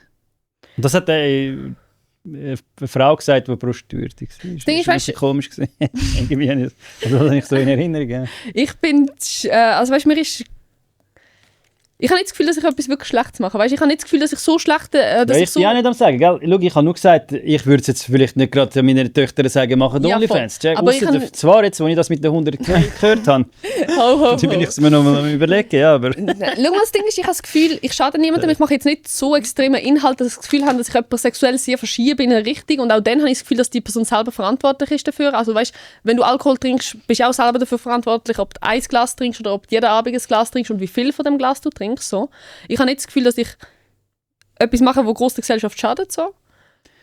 Aha, nein. Das ist einfach mein Ding. Du kannst eine andere Meinung haben, das ist völlig in Ordnung. So. Nein, was keinen Sinn macht, ist, dass ihr noch diskutieren müsst. Du hast irgendwie müssen sagen, dass du denn die Schuld wärst. Aber das ist ja, bist ja nicht du die Schuld, wenn der Mann, der verheiratet ist, das konsumiert. Ist ja der Mann selber die Schuld. Das macht ja gar keinen Sinn. Mehr Selbstverantwortung. Das hat mir bei ihr gefällt, weil sie halt im Allgemeinen immer allen anderen die Schuld gegeben hat, bei allen Themen. Also auch bei ihrer Prostitution hat sie ja zuerst dem Freier die Schuld gegeben, nachher der Situation die Schuld gegeben, nachher sind alle anderen Freier sind Vergewaltiger und sie sind Opfer. Und ich verstehe, dass für sie eine schlimme Zeit war und so, aber mich nervt es sehr, wenn Menschen allen anderen die Schuld geben und keine Schuld bei sich selber finden können.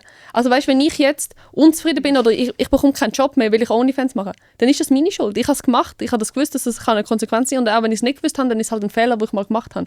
Und das ist okay. Aber dann irgendwie, keine Ahnung,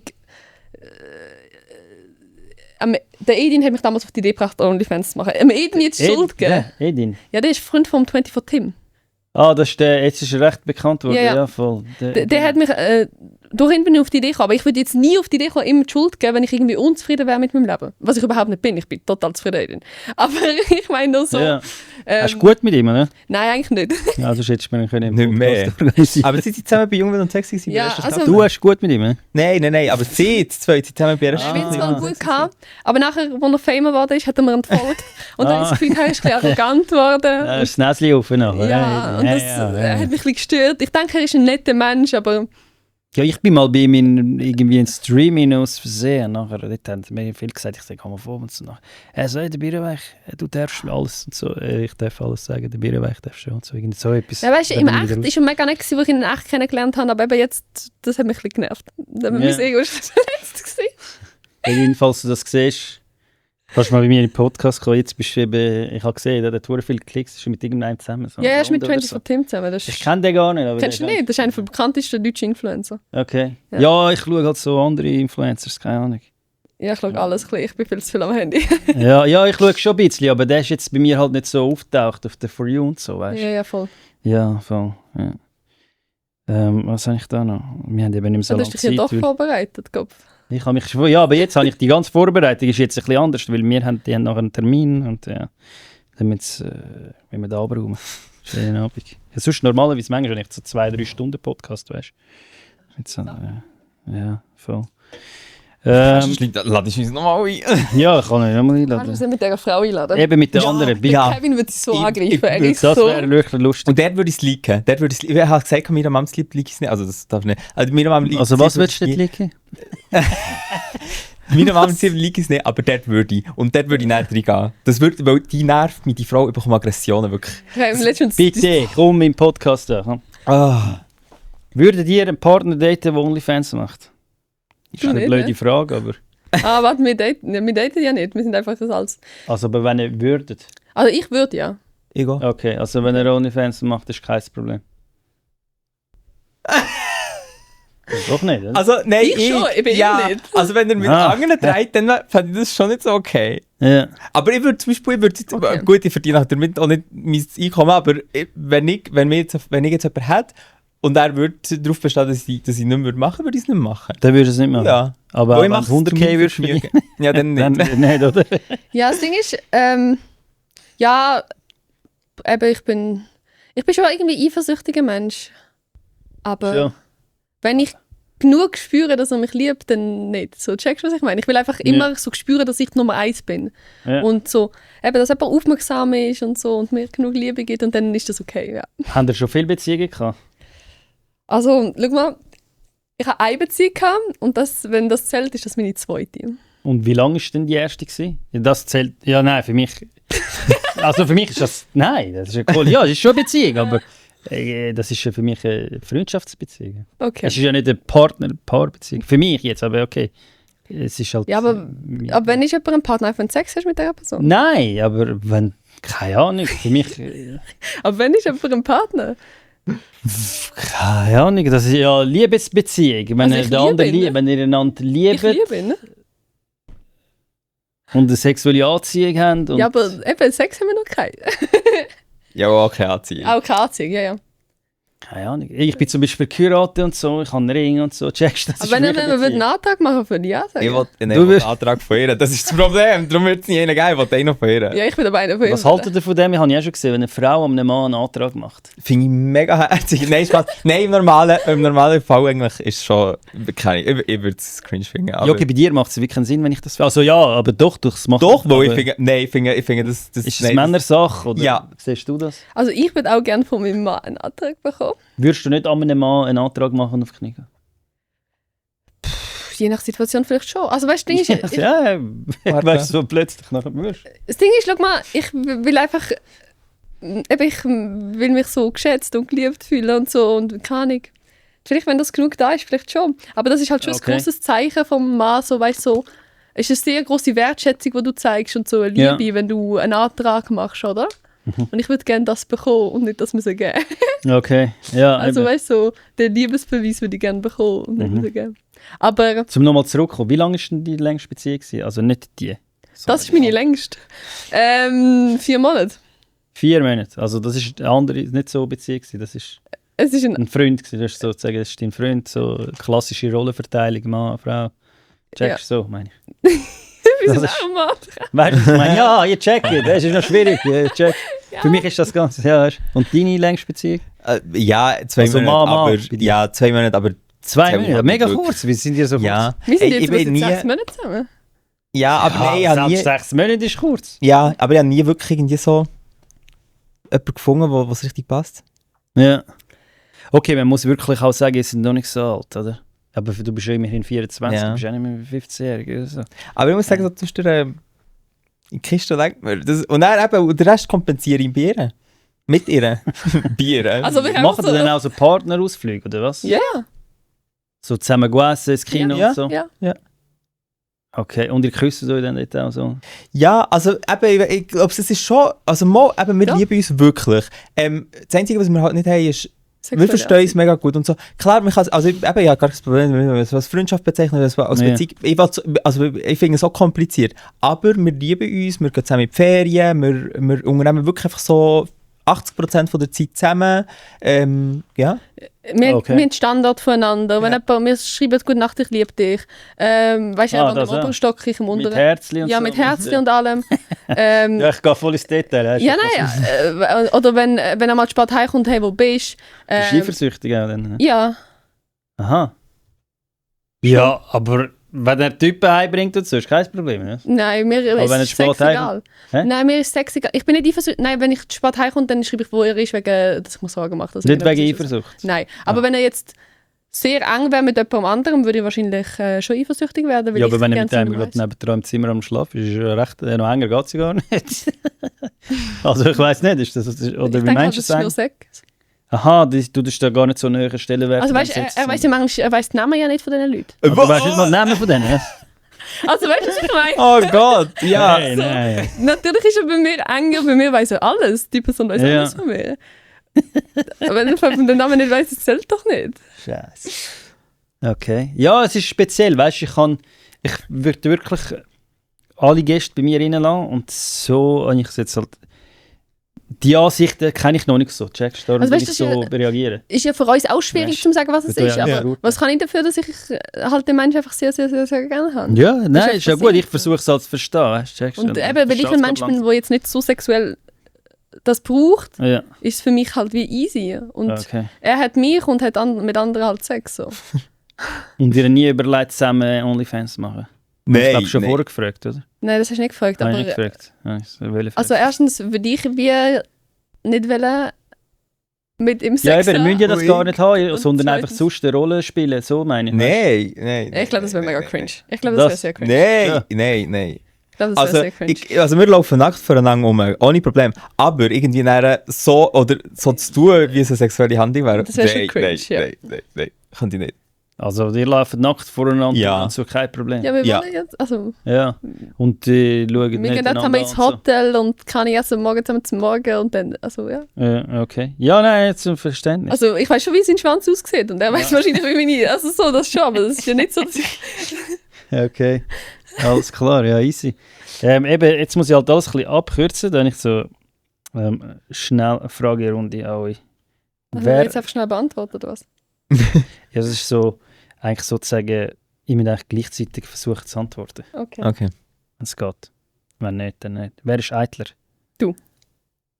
Ich weiß nicht, was das heisst. Eitel ist so, du schaust voll auf dein... Ja, Dings, ich checkst. weiß was, ich weiß es. Zum Beispiel am Morgen, wenn du rausgehst, Ich. gehst du einfach raus. Ich gehe zum Beispiel ins Gym, und ich stehe einfach auf und gehe mit den gleichen Kleidern ins Gym. Ist auch schon Ja, so bin ich im Reitstall. Das bin Ja, du das bist bin ich, viel ja. eitler. Ja, okay. Und wer braucht länger im Badezimmer? Ich. Ja, Ja. was? Ja. Schon? Ja. Also wenn ihr am Abend weggeht und so, ich breche amigs zusammen. Obwohl, wenn ich mich schminke, habe ich schon lange. Also wir gehen selten, Wenn aber du Tag von der glättest. Hotel. Wenn ich Tagglätte habe ich Stimmt, länger, ja. aber schon. Ah, okay. Er schmeckt sich auch. Du Ja, ein schminkst dich bisschen auch, ne? Rouge. Ich habe es heute vergessen, aber ein bisschen Rouge bin ich drauf. Aha. Ein bisschen rote Backe. Aber jetzt kannst du einfach in die Sonne raus, dann hast du eine Ja. rote Backe. Ich Ja. bin vorher voll in der Sonne gesehen, ich habe fast zusammengebrochen. Wer gibt mehr Geld aus? Sie. Ich.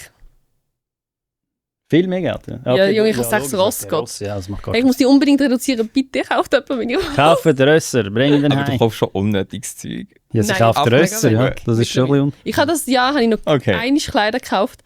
Sonst, weil ich muss reduzieren. Ich habe ein paar Einrichtungen gekauft, wenn wir zusammengezogen sind, ja.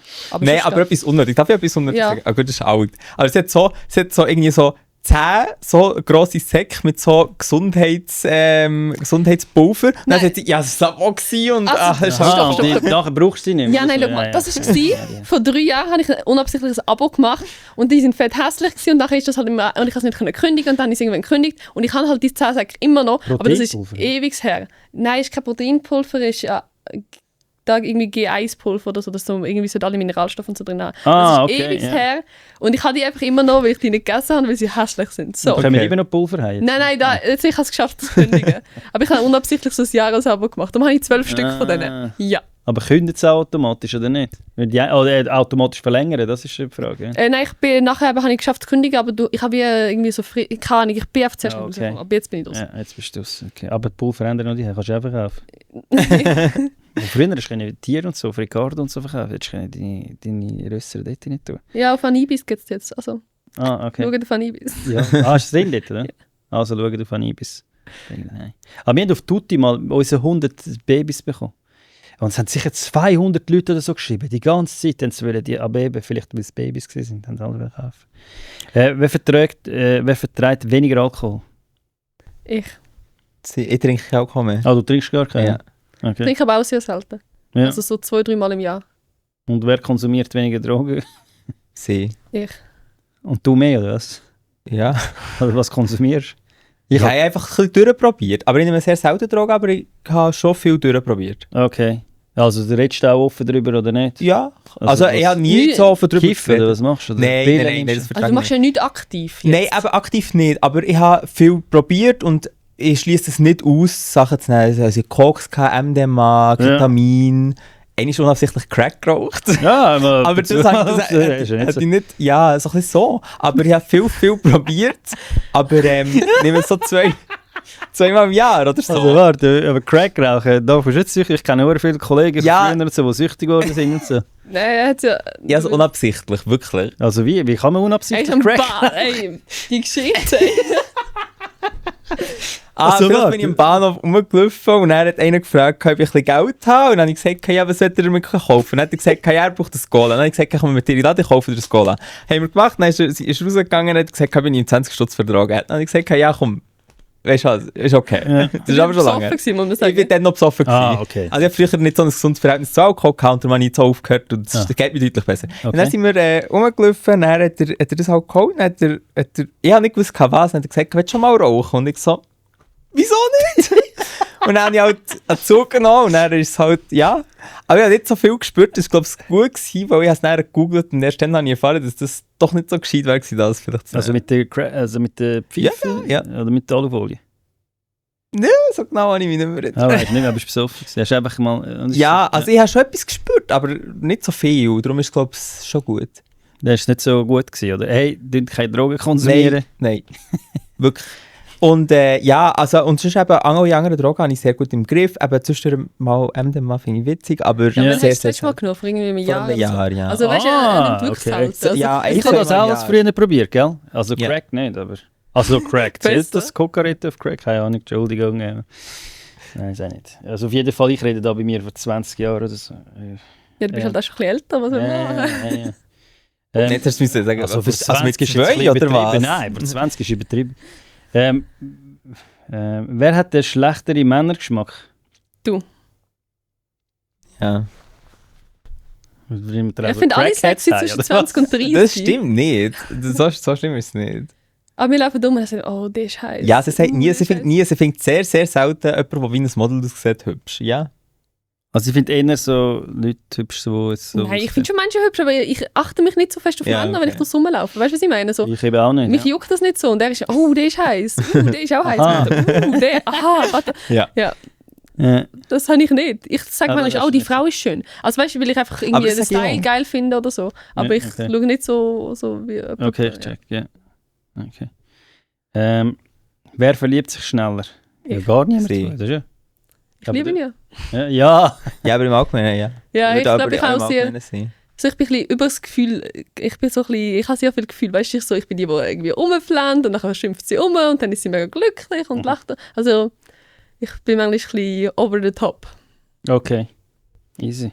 Ja, mein erster Freund war ein Drögler und dann bin ich nachgelaufen, Ja, da passt gottlos. ja gerade zwischen denen. Ja, nein, das Und dann wollte ich retten, weißt du, und dann habe ich alles gegeben für den Menschen und das ist auch ein bisschen, weißt du, so viel zu viel, so amix. Okay. Und wenn ihr streitet, wer entschuldigt sich zuerst? Ich. Du entschuldigst dich bei ihm zuerst, ne? Ja. Du bist Nachtragender, ne? Ja, schlimm. Weißt du, die Nein, müssen aber so ich lange brauche ignorieren. Abstand. Er braucht Ich brauche Abstand, ich kann nicht Abstand. gut Abstand geben. Weißt? Das ist auch manchmal so das Problem. Wir haben nie Streit, weil wir groß ums Thema streiten, sondern weil wir nicht gut miteinander streiten. Also weißt du, sobald wir streiten, so, er will Abstand und ich will halt, dass er kommuniziert, was hat ihn verletzt, wieso Ja. ist er pisst und so. Aber er kann das in dem Moment nicht. Und wenn er das macht, dann ist er richtig... Nein, dann ist er so pisst oder also weißt du, dann ist er so, er kann nicht auf mich dann eingehen oder so, er ist Ja. einfach seine Meinung. Und dann geht er halt gerne auf Abstand und ignoriert dann auch gerne und ich finde es schwierig, den Abstand zu ignorieren. So irgendwann will ich halt Ja, so ja, ich check, ich bin eben auch so. Ich kann nicht einfach... Nein, ich bin dann so, weißt du, red mit mir, ich will das klären und so. Also ja, eben, nicht einfach so ruhig sein und nichts sagen und so, weißt du? Ja, ja, und dann Ja. bin ich halt die hinterher geht und dann manchmal ich probiere mich zu entschuldigen, manchmal ich schimpfe, so, weißt du, so, ja. Voll, Aber ne? ich brauche auch einen Kurzabstand und den Kurzabstand kann sie mir nicht geben. Nein, das stimmt nicht, Aha. manchmal sind es so 2-3 Tage. oder Nein, so. das stimmt nicht. Doch, Ja, aber das ist, wenn du mich andauernd wieder kontaktierst und das bringt mich dann immer weiter. Ja gut, das Ja, wenn ihr in der gleichen Wohnung sind und so, nicht im gleichen Zimmer und so, ist halt ein bisschen Ja, sie kommt schwieriger. immer klopfen. Aha, Du, also, ich sage ihr Ja, so... wenn man nicht antwortet. Ja, weil ich sage, ich brauche Geil. nicht Zeit für mich am Abend und dann geht es irgendwie 2 Stunden und dann kommt sie klopfen. Leute, mir 3-mal vorher an und dann kommt sie klopfen. und wie oft haben ihr die Situation? Sehr oft. Es geht. Mittlerweile geht es... Also manchmal sind es, weißt du, 3-4 Wochen gar nichts. Oder 2 Monate mal. Und manchmal ist es so 2-mal in der Woche. Also es ist so ein bisschen unterschiedlich. Und manchmal ist es auch unterschiedlich lang. Weißt du, manchmal streiten wir kurz und nachher haben wir uns am Abend wieder vertreibt. So. Ja. Und manchmal streiten wir uns ein bisschen länger. Aber jetzt die letzten Male haben wir es eigentlich, auch wenn immer am nächsten Tag ist wieder gut gewesen. ja. Weißt du, dass Okay. man irgendwie einen Tag ein bisschen pisst ist aufeinander. Aber nachher hat man es wieder gut. Ja. Ich glaube, es wird immer wie besser Ja. und kürzer. Wir lernen damit Ja. miteinander besser umzugehen. Weil der Streit selber ist Ja, wirklich ja. immer... Also wirklich kein Thema. Es ist immer ganz, ganz Kleinigkeiten. Es geht wirklich immer nur um das, wie Mhm. reagiert wird auf so Kleinigkeiten. Okay, ist immer wegen, wie bei einem Heteropärchen, wegen nichts. Ja. Meine Frau sagt Ja. zum Beispiel, sie sagt, wenn ich schlafe jetzt oben, ich tue meine Brille zu laut abziehen und so, sie hört an. Und ich schnaufe zu laut, und ich laufe zu laut, ich laufe wie ein Elefant, wenn ich runterlaufe, solche Sachen, checkst du? Ja, aber es ist auch wegen nichts. Irgendjemand hat irgendetwas gesagt, der andere hat irgendwie gesagt, keine Ahnung, wirklich wegen nichts. Und nachher, Wegen nichts, ja, okay. es geht nachher eher, weißt du, so, dass einander irgendwie aufstacheln, weil man beide dann irgendwie pisst ist oder so. Ja. Ja. Also, wir müssen jetzt leider Schluss machen. Tun ihr Geld investieren? Ich tue mir da manchmal auch über Geld und so. Habt ihr schon mal das angeschaut? ETFs, Aktien, Nein. Kryptowährungen, Bitcoin? Nein. Interessiert euch das alles 0,0? Ich würde mich gerne ein bisschen informieren, weil ich gerne würde, nachher, weißt du, sobald ich ein bisschen reduziert habe, meine Ausgaben, würde ich gerne ein bisschen auf die Seite legen, oder? Voll, Weil ja. ich habe eigentlich gute Einnahmen und wenn ich jetzt ein bisschen etwas Eben, ja. aufbauen wäre das etwas Gutes. Aber ich muss jetzt zuerst einfach meine Ausgaben reduzieren. Das ist sehr wichtig, ja. Und ich habe mal mit Chatty darüber geredet und er hat Eben, gesagt, ja. ich soll mich informieren über ETFs. Genau, ETFs. Ja, Ja, genau. das habe ich noch nicht gemacht, aber ja. Okay. Ist noch auf meinem Plan irgendwo. Ja, dann könnt ihr meine Folge schauen mit dem Sparkoyote. Schaust du mal Sparkoyote? Das ist Schnurrt gut. Ja, das ist wirklich gut. Und du auch nicht? Nein, gar nicht. Interessiert dich auch gar nicht Nein, so, ja. das Zeug. Weißt du, weil ihr seid noch jung und so. Aber hättest du mir das gesagt, wo ich so alt war wie ihr? Ich sag mal, die Fresse, weißt, interessiert mich nicht. Halt. Ich bin Gras holen und so, weißt. Aber hätte ich anstatt Gras holen die ganze Zeit irgendwo so eine Scheiße, einfach irgendwie 50 Stutz im Monat, scheißegal. Kannst automatisch schlafen lassen, dann machst du eben schon Geld, weißt. Ich euch mal unbedingt informieren, ja. Ja, ich bin jetzt ich bin gerade an mein Leben in den Griff bekommen. Das ist im Fall so cringe, ich habe das Tattoo, ne? Ja. Das habe ich in Australien gestochen mit 18. Warte, wo hast du das Tattoo gesehen? Ja, es ist eigentlich glasert. Ah. Ja. Ich habe es gar nicht gesehen. Dann habe ich gesagt, ab jetzt habe ich mein Leben im Griff und habe einfach das Datum von dem scheiß Tag tätowiert. Und was ist das für ein Datum? 18.01.24. Ja. Denkst du, ich habe es im Griff? Nein. Ja, das ist mit so, den Rösser und so, mit der Ausgabe hast du noch nicht so im Griff, oder? Ja, ich habe es auch schon, aber manchmal erzähle ich so lustige Geschichten, wenn jemand fragt, was heisst das, dann sage ich irgendwie, ich habe eine Giraffe, die ist dann und dann geboren, die wohnt im Zoo Zürich und so. Und die Leute, wenn du das Hast so... du das, oder? Nein, ich erzähle das auf Ernst. Ja, du kannst ein Party-Dings irgendwie Ja, so oder ich bin irgendwie mal entführt worden und so. Und weißt du, wenn jemand fragt, was das Datum heisst. Aber so, weißt du, auf richtig ernst. Ah, jetzt, ja, Und okay. dann denken die Leute so, was, krass und so. Ja, alles klar. Und dann habe ich noch eine Frage. Was haltet ihr von LGBTQ? Ja, wie... Gehen ihr an Pride und so? Findet ihr das eine gute Sache? Findet ihr... Ich habe einen Kollegen, er ist schwul. Der Beat, und er findet das ganze LGBTQ-Zeug... Er ist nicht so ein Fan davon, weißt Ich glaube, wir sind da ziemlich unterschiedlich. Ja. du? Ihr seid Also, unterschiedlich. also soll ich sagen? Du hast es selbst sagen. Ja, also das Ding ist, mich belastet so sehr. Ich will eigentlich auch nicht so in die Bubble so reingedrückt werden. Ich habe das nicht gern. Ich bin schwul, man sieht es mir an. Und das ist auch in der Ordnung. Pride kann ich gar nie, weil ich das nicht unterstütze. Weil dort, es geht nicht darum, um die Rechte zu kämpfen, sondern viel geht es jetzt mittlerweile um Alkohol, irgendwie so nackt zeigen und so. Feiere ich nicht so. Ich bin wirklich für alles, für die Rechte, ich finde auch Trans, alles einfach super respektvoll damit umgehen und ich tue dort auch respektieren, wenn sich jemand outet. Also ich bin mega dafür, da tue ich auch die Pronomen richtig brauchen und alles. Ja, kann ich, aber irgendwie zwischendurch habe ich so das Gefühl, es wird so viel auch Negatives aus dieser Bubble gemacht und dann wird aber die ganze Bubble mit reingezogen und darum weiss ich nicht, aber eben, klar, ich gehöre dazu und bin auch mit 99% fein, aber es gibt so ein paar Sachen, die mich schon stören. Ja. Okay.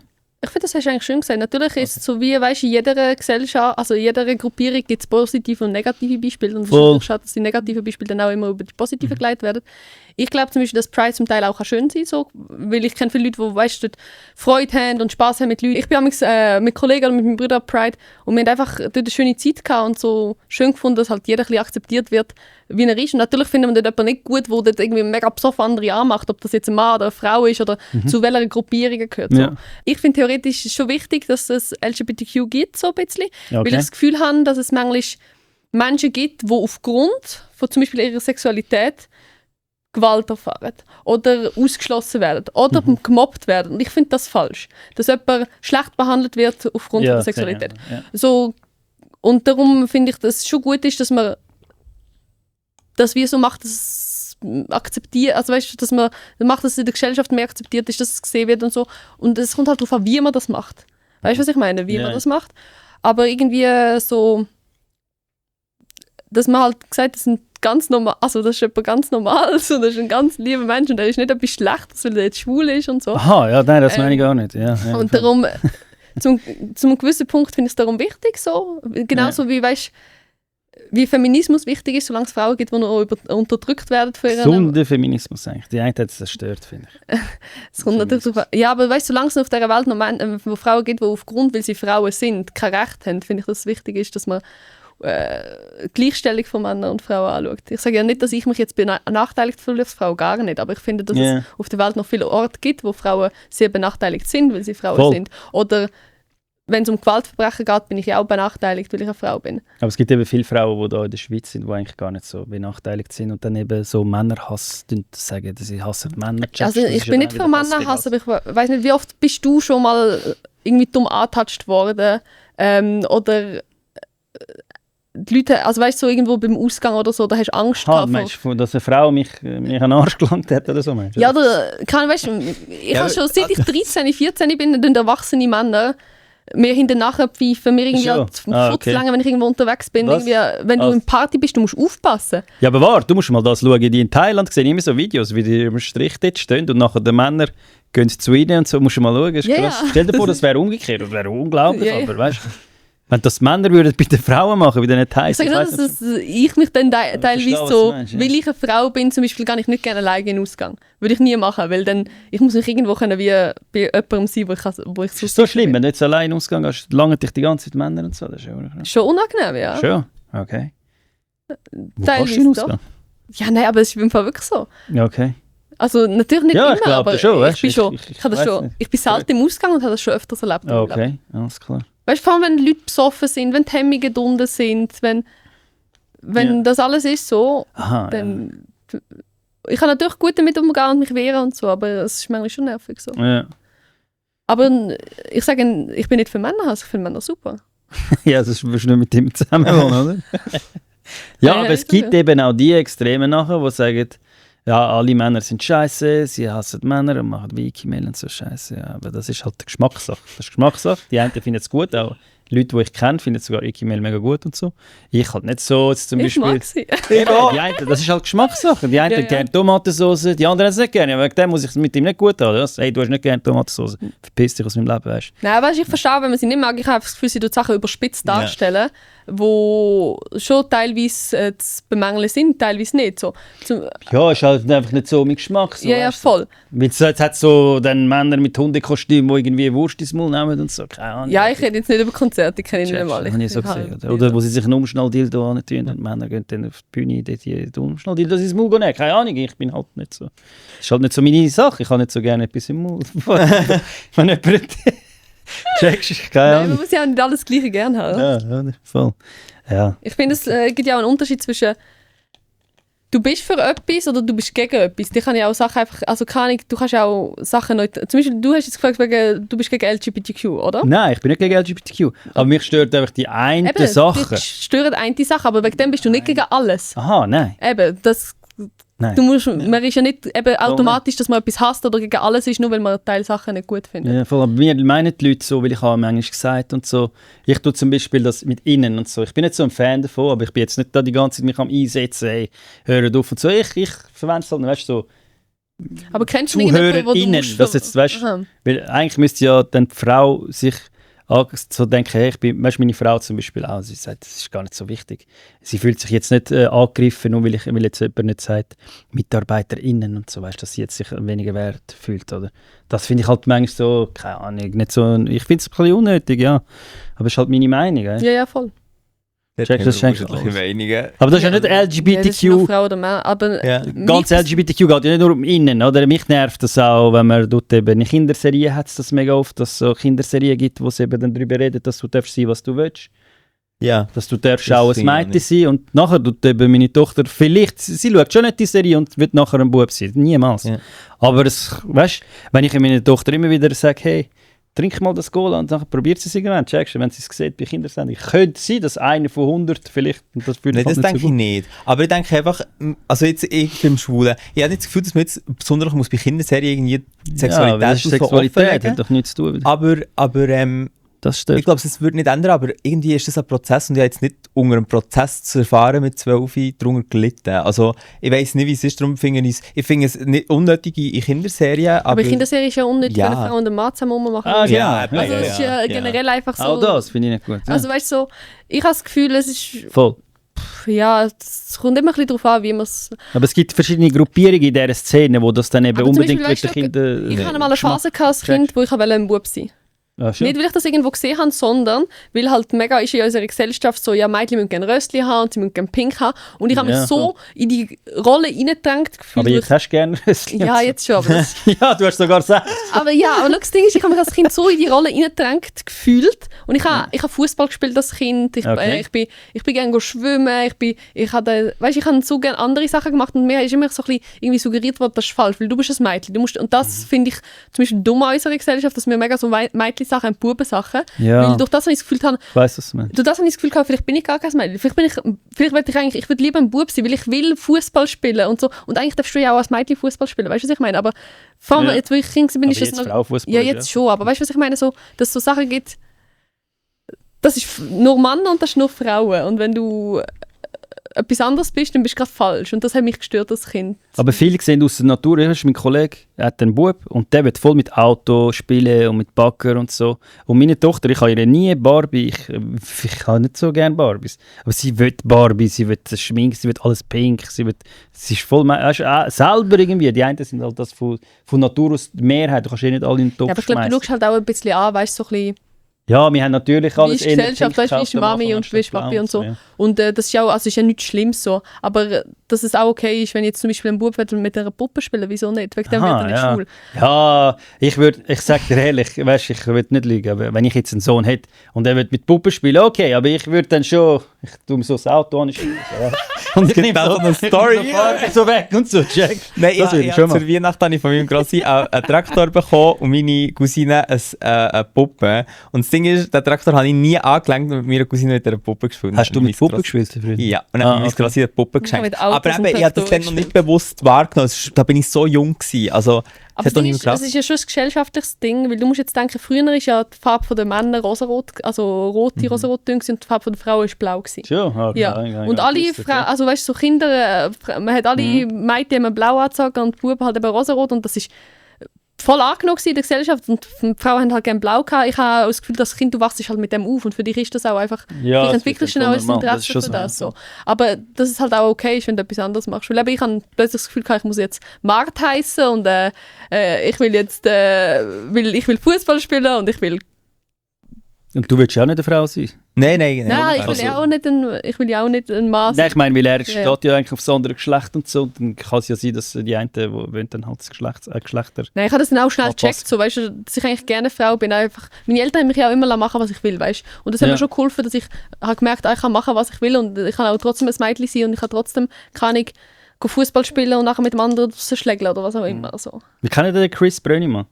Nadia Nein. Brönnimann. Das ist ja die bekannteste Transperson von der Schweiz. Das war bei mir im Podcast, gewesen, die zweite Folge.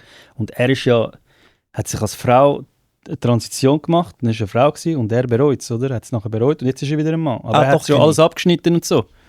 Also er hat Geschlechter angepasst und er setzt sich da voll ein. Und er war eigentlich immer in der LGBTQ-Szene und er ist ein bisschen am Kämpfen da, weil er findet halt, weil der Körper ist gesund, checkst du kommst mit einem gesunden Körper in der Regel auf die Welt und wenn du nachher halt musst Hormone, Geschlecht, du musst eine Brust operieren, das Geschlechtsteil abschneiden und so und dass das halt, weißt du, und viele Kinder wollen das zum Beispiel, also nicht wegen der LGBTQ-Szene, aber er will einfach da, dass du es nachher könntest bereuen und dass du nicht mehr kannst rückgängig machen. Das weißt, gibt weil sicher, das dass Leute Sachen Checkst. bereuen. Aber ich habe das Gefühl, eben, das kann es ja wie in vielen Sachen geben, dass du etwas bereust. Kann ich auch schon Sachen. Aha, ja, aber das ist Das halt ist eine nicht mehr- schlimme das ist Bereue. grosse Wenn ich Sache. da meine... Aber wahrscheinlich nicht jeder. Kohl was- abschneiden ich glaube, die nachher- meisten, die es machen, bereuen es Nein, wahrscheinlich ja, nicht. das ist Weißt schon du? ein Bruchteil, Es ist ja- aber es gibt Es ist immer- natürlich ein Er, ist halt, er hat das gemacht und Ja, das ja. ist halt, er kann davon reden, weil er das so Er ist halt ein Teil von dem Bruchteil, ja. Ja, voll. Aber ich sage ja, immer so, nicht weißt- jeder, nein, sicher nicht. Ich sage immer so, weißt, jeder soll machen, was er will. Solange er niemand anderem schadet, soll Ja, er das machen, ist was schon er will. so. So, Jeder weißt du, was kann ich meine? machen, So was ein er bisschen, ich schaue auf mich und so auf meine Leute. Solange Und mich nicht, ja. Solange nicht meine Kinder willst du davon überzeugen, aber auch andere Sachen, weißt du. Ja. Also, wenn du jetzt zum Beispiel meiner Tochter willst unbedingt ein Ross verkaufen, weißt du. Dann muss ich sie ihr kaufen, weil sie hat auch gerne Rösser. Scheiße. Ich habe genau am Anfang, wo sie ganz klein war, ich habe mir eine Frage gesagt, bitte, nicht Rössli-Sachen, weil das ist verdammt teuer. Und sie nachher die ganze Zeit Rössli da, Rössli dort, wird reiten, Scheiße. ja, so bin ich auch also, gewesen. Ich habe Ja. mit 13 meine ersten Rössli gekauft. Scheiße, das ist 7 Jahre. Aber ich habe auf dem Dorf gewohnt, Muss aber ich noch ein bisschen Cash machen. Ja. umgebettelt habe ich. Kopf. Hey, also das wäre es gewesen. Wir müssen Schluss machen, es ist Viertel ab. Danke euch fürs dabei sein. Eben, wenn die andere oder jemand mit Ihnen im Podcast wird kommen und da eine andere Meinung hat und ihr wollt da ein bisschen stressen, das wäre mega geil. Aber wie heisst sie? Ich weiß nicht. Ich weiß gar nicht. Weißt du, wie sie heisst? Ah, ich weiß ja wel. Vespucci, was willst du kommen? Frau Vespucci, mit ihr im Podcast bist du schon mal gewesen. Wo mit ihr? Ich nehme ihn mit, Ein als Bringer, wir ja. dann wenn wir zusammen reden. Habt ihr noch einen Abschluss, etwas, was ihr wollt sagen? Ja. Lieb sie. Und du- Alle lieb sie miteinander. Nicht zusammenschlagen. Ja, ich habe nichts vorbereitet, ich sage auch lieb sein. Auch lieb sie. Ja. Oh, Das ist mein Chef immer. Wir sind alle anständig. Merci vielmals. Tipptopp. Also, liket das Video, falls euch das gefallen hat. Kommentiert es und kommentiert, wer als nächstes soll bei mir im Podcast kommen. Und folgt durch und tönt mich bitte auf Spotify positiv bewerten, weil viele haben mich negativ bewertet. Merci vielmals, schönen Abend.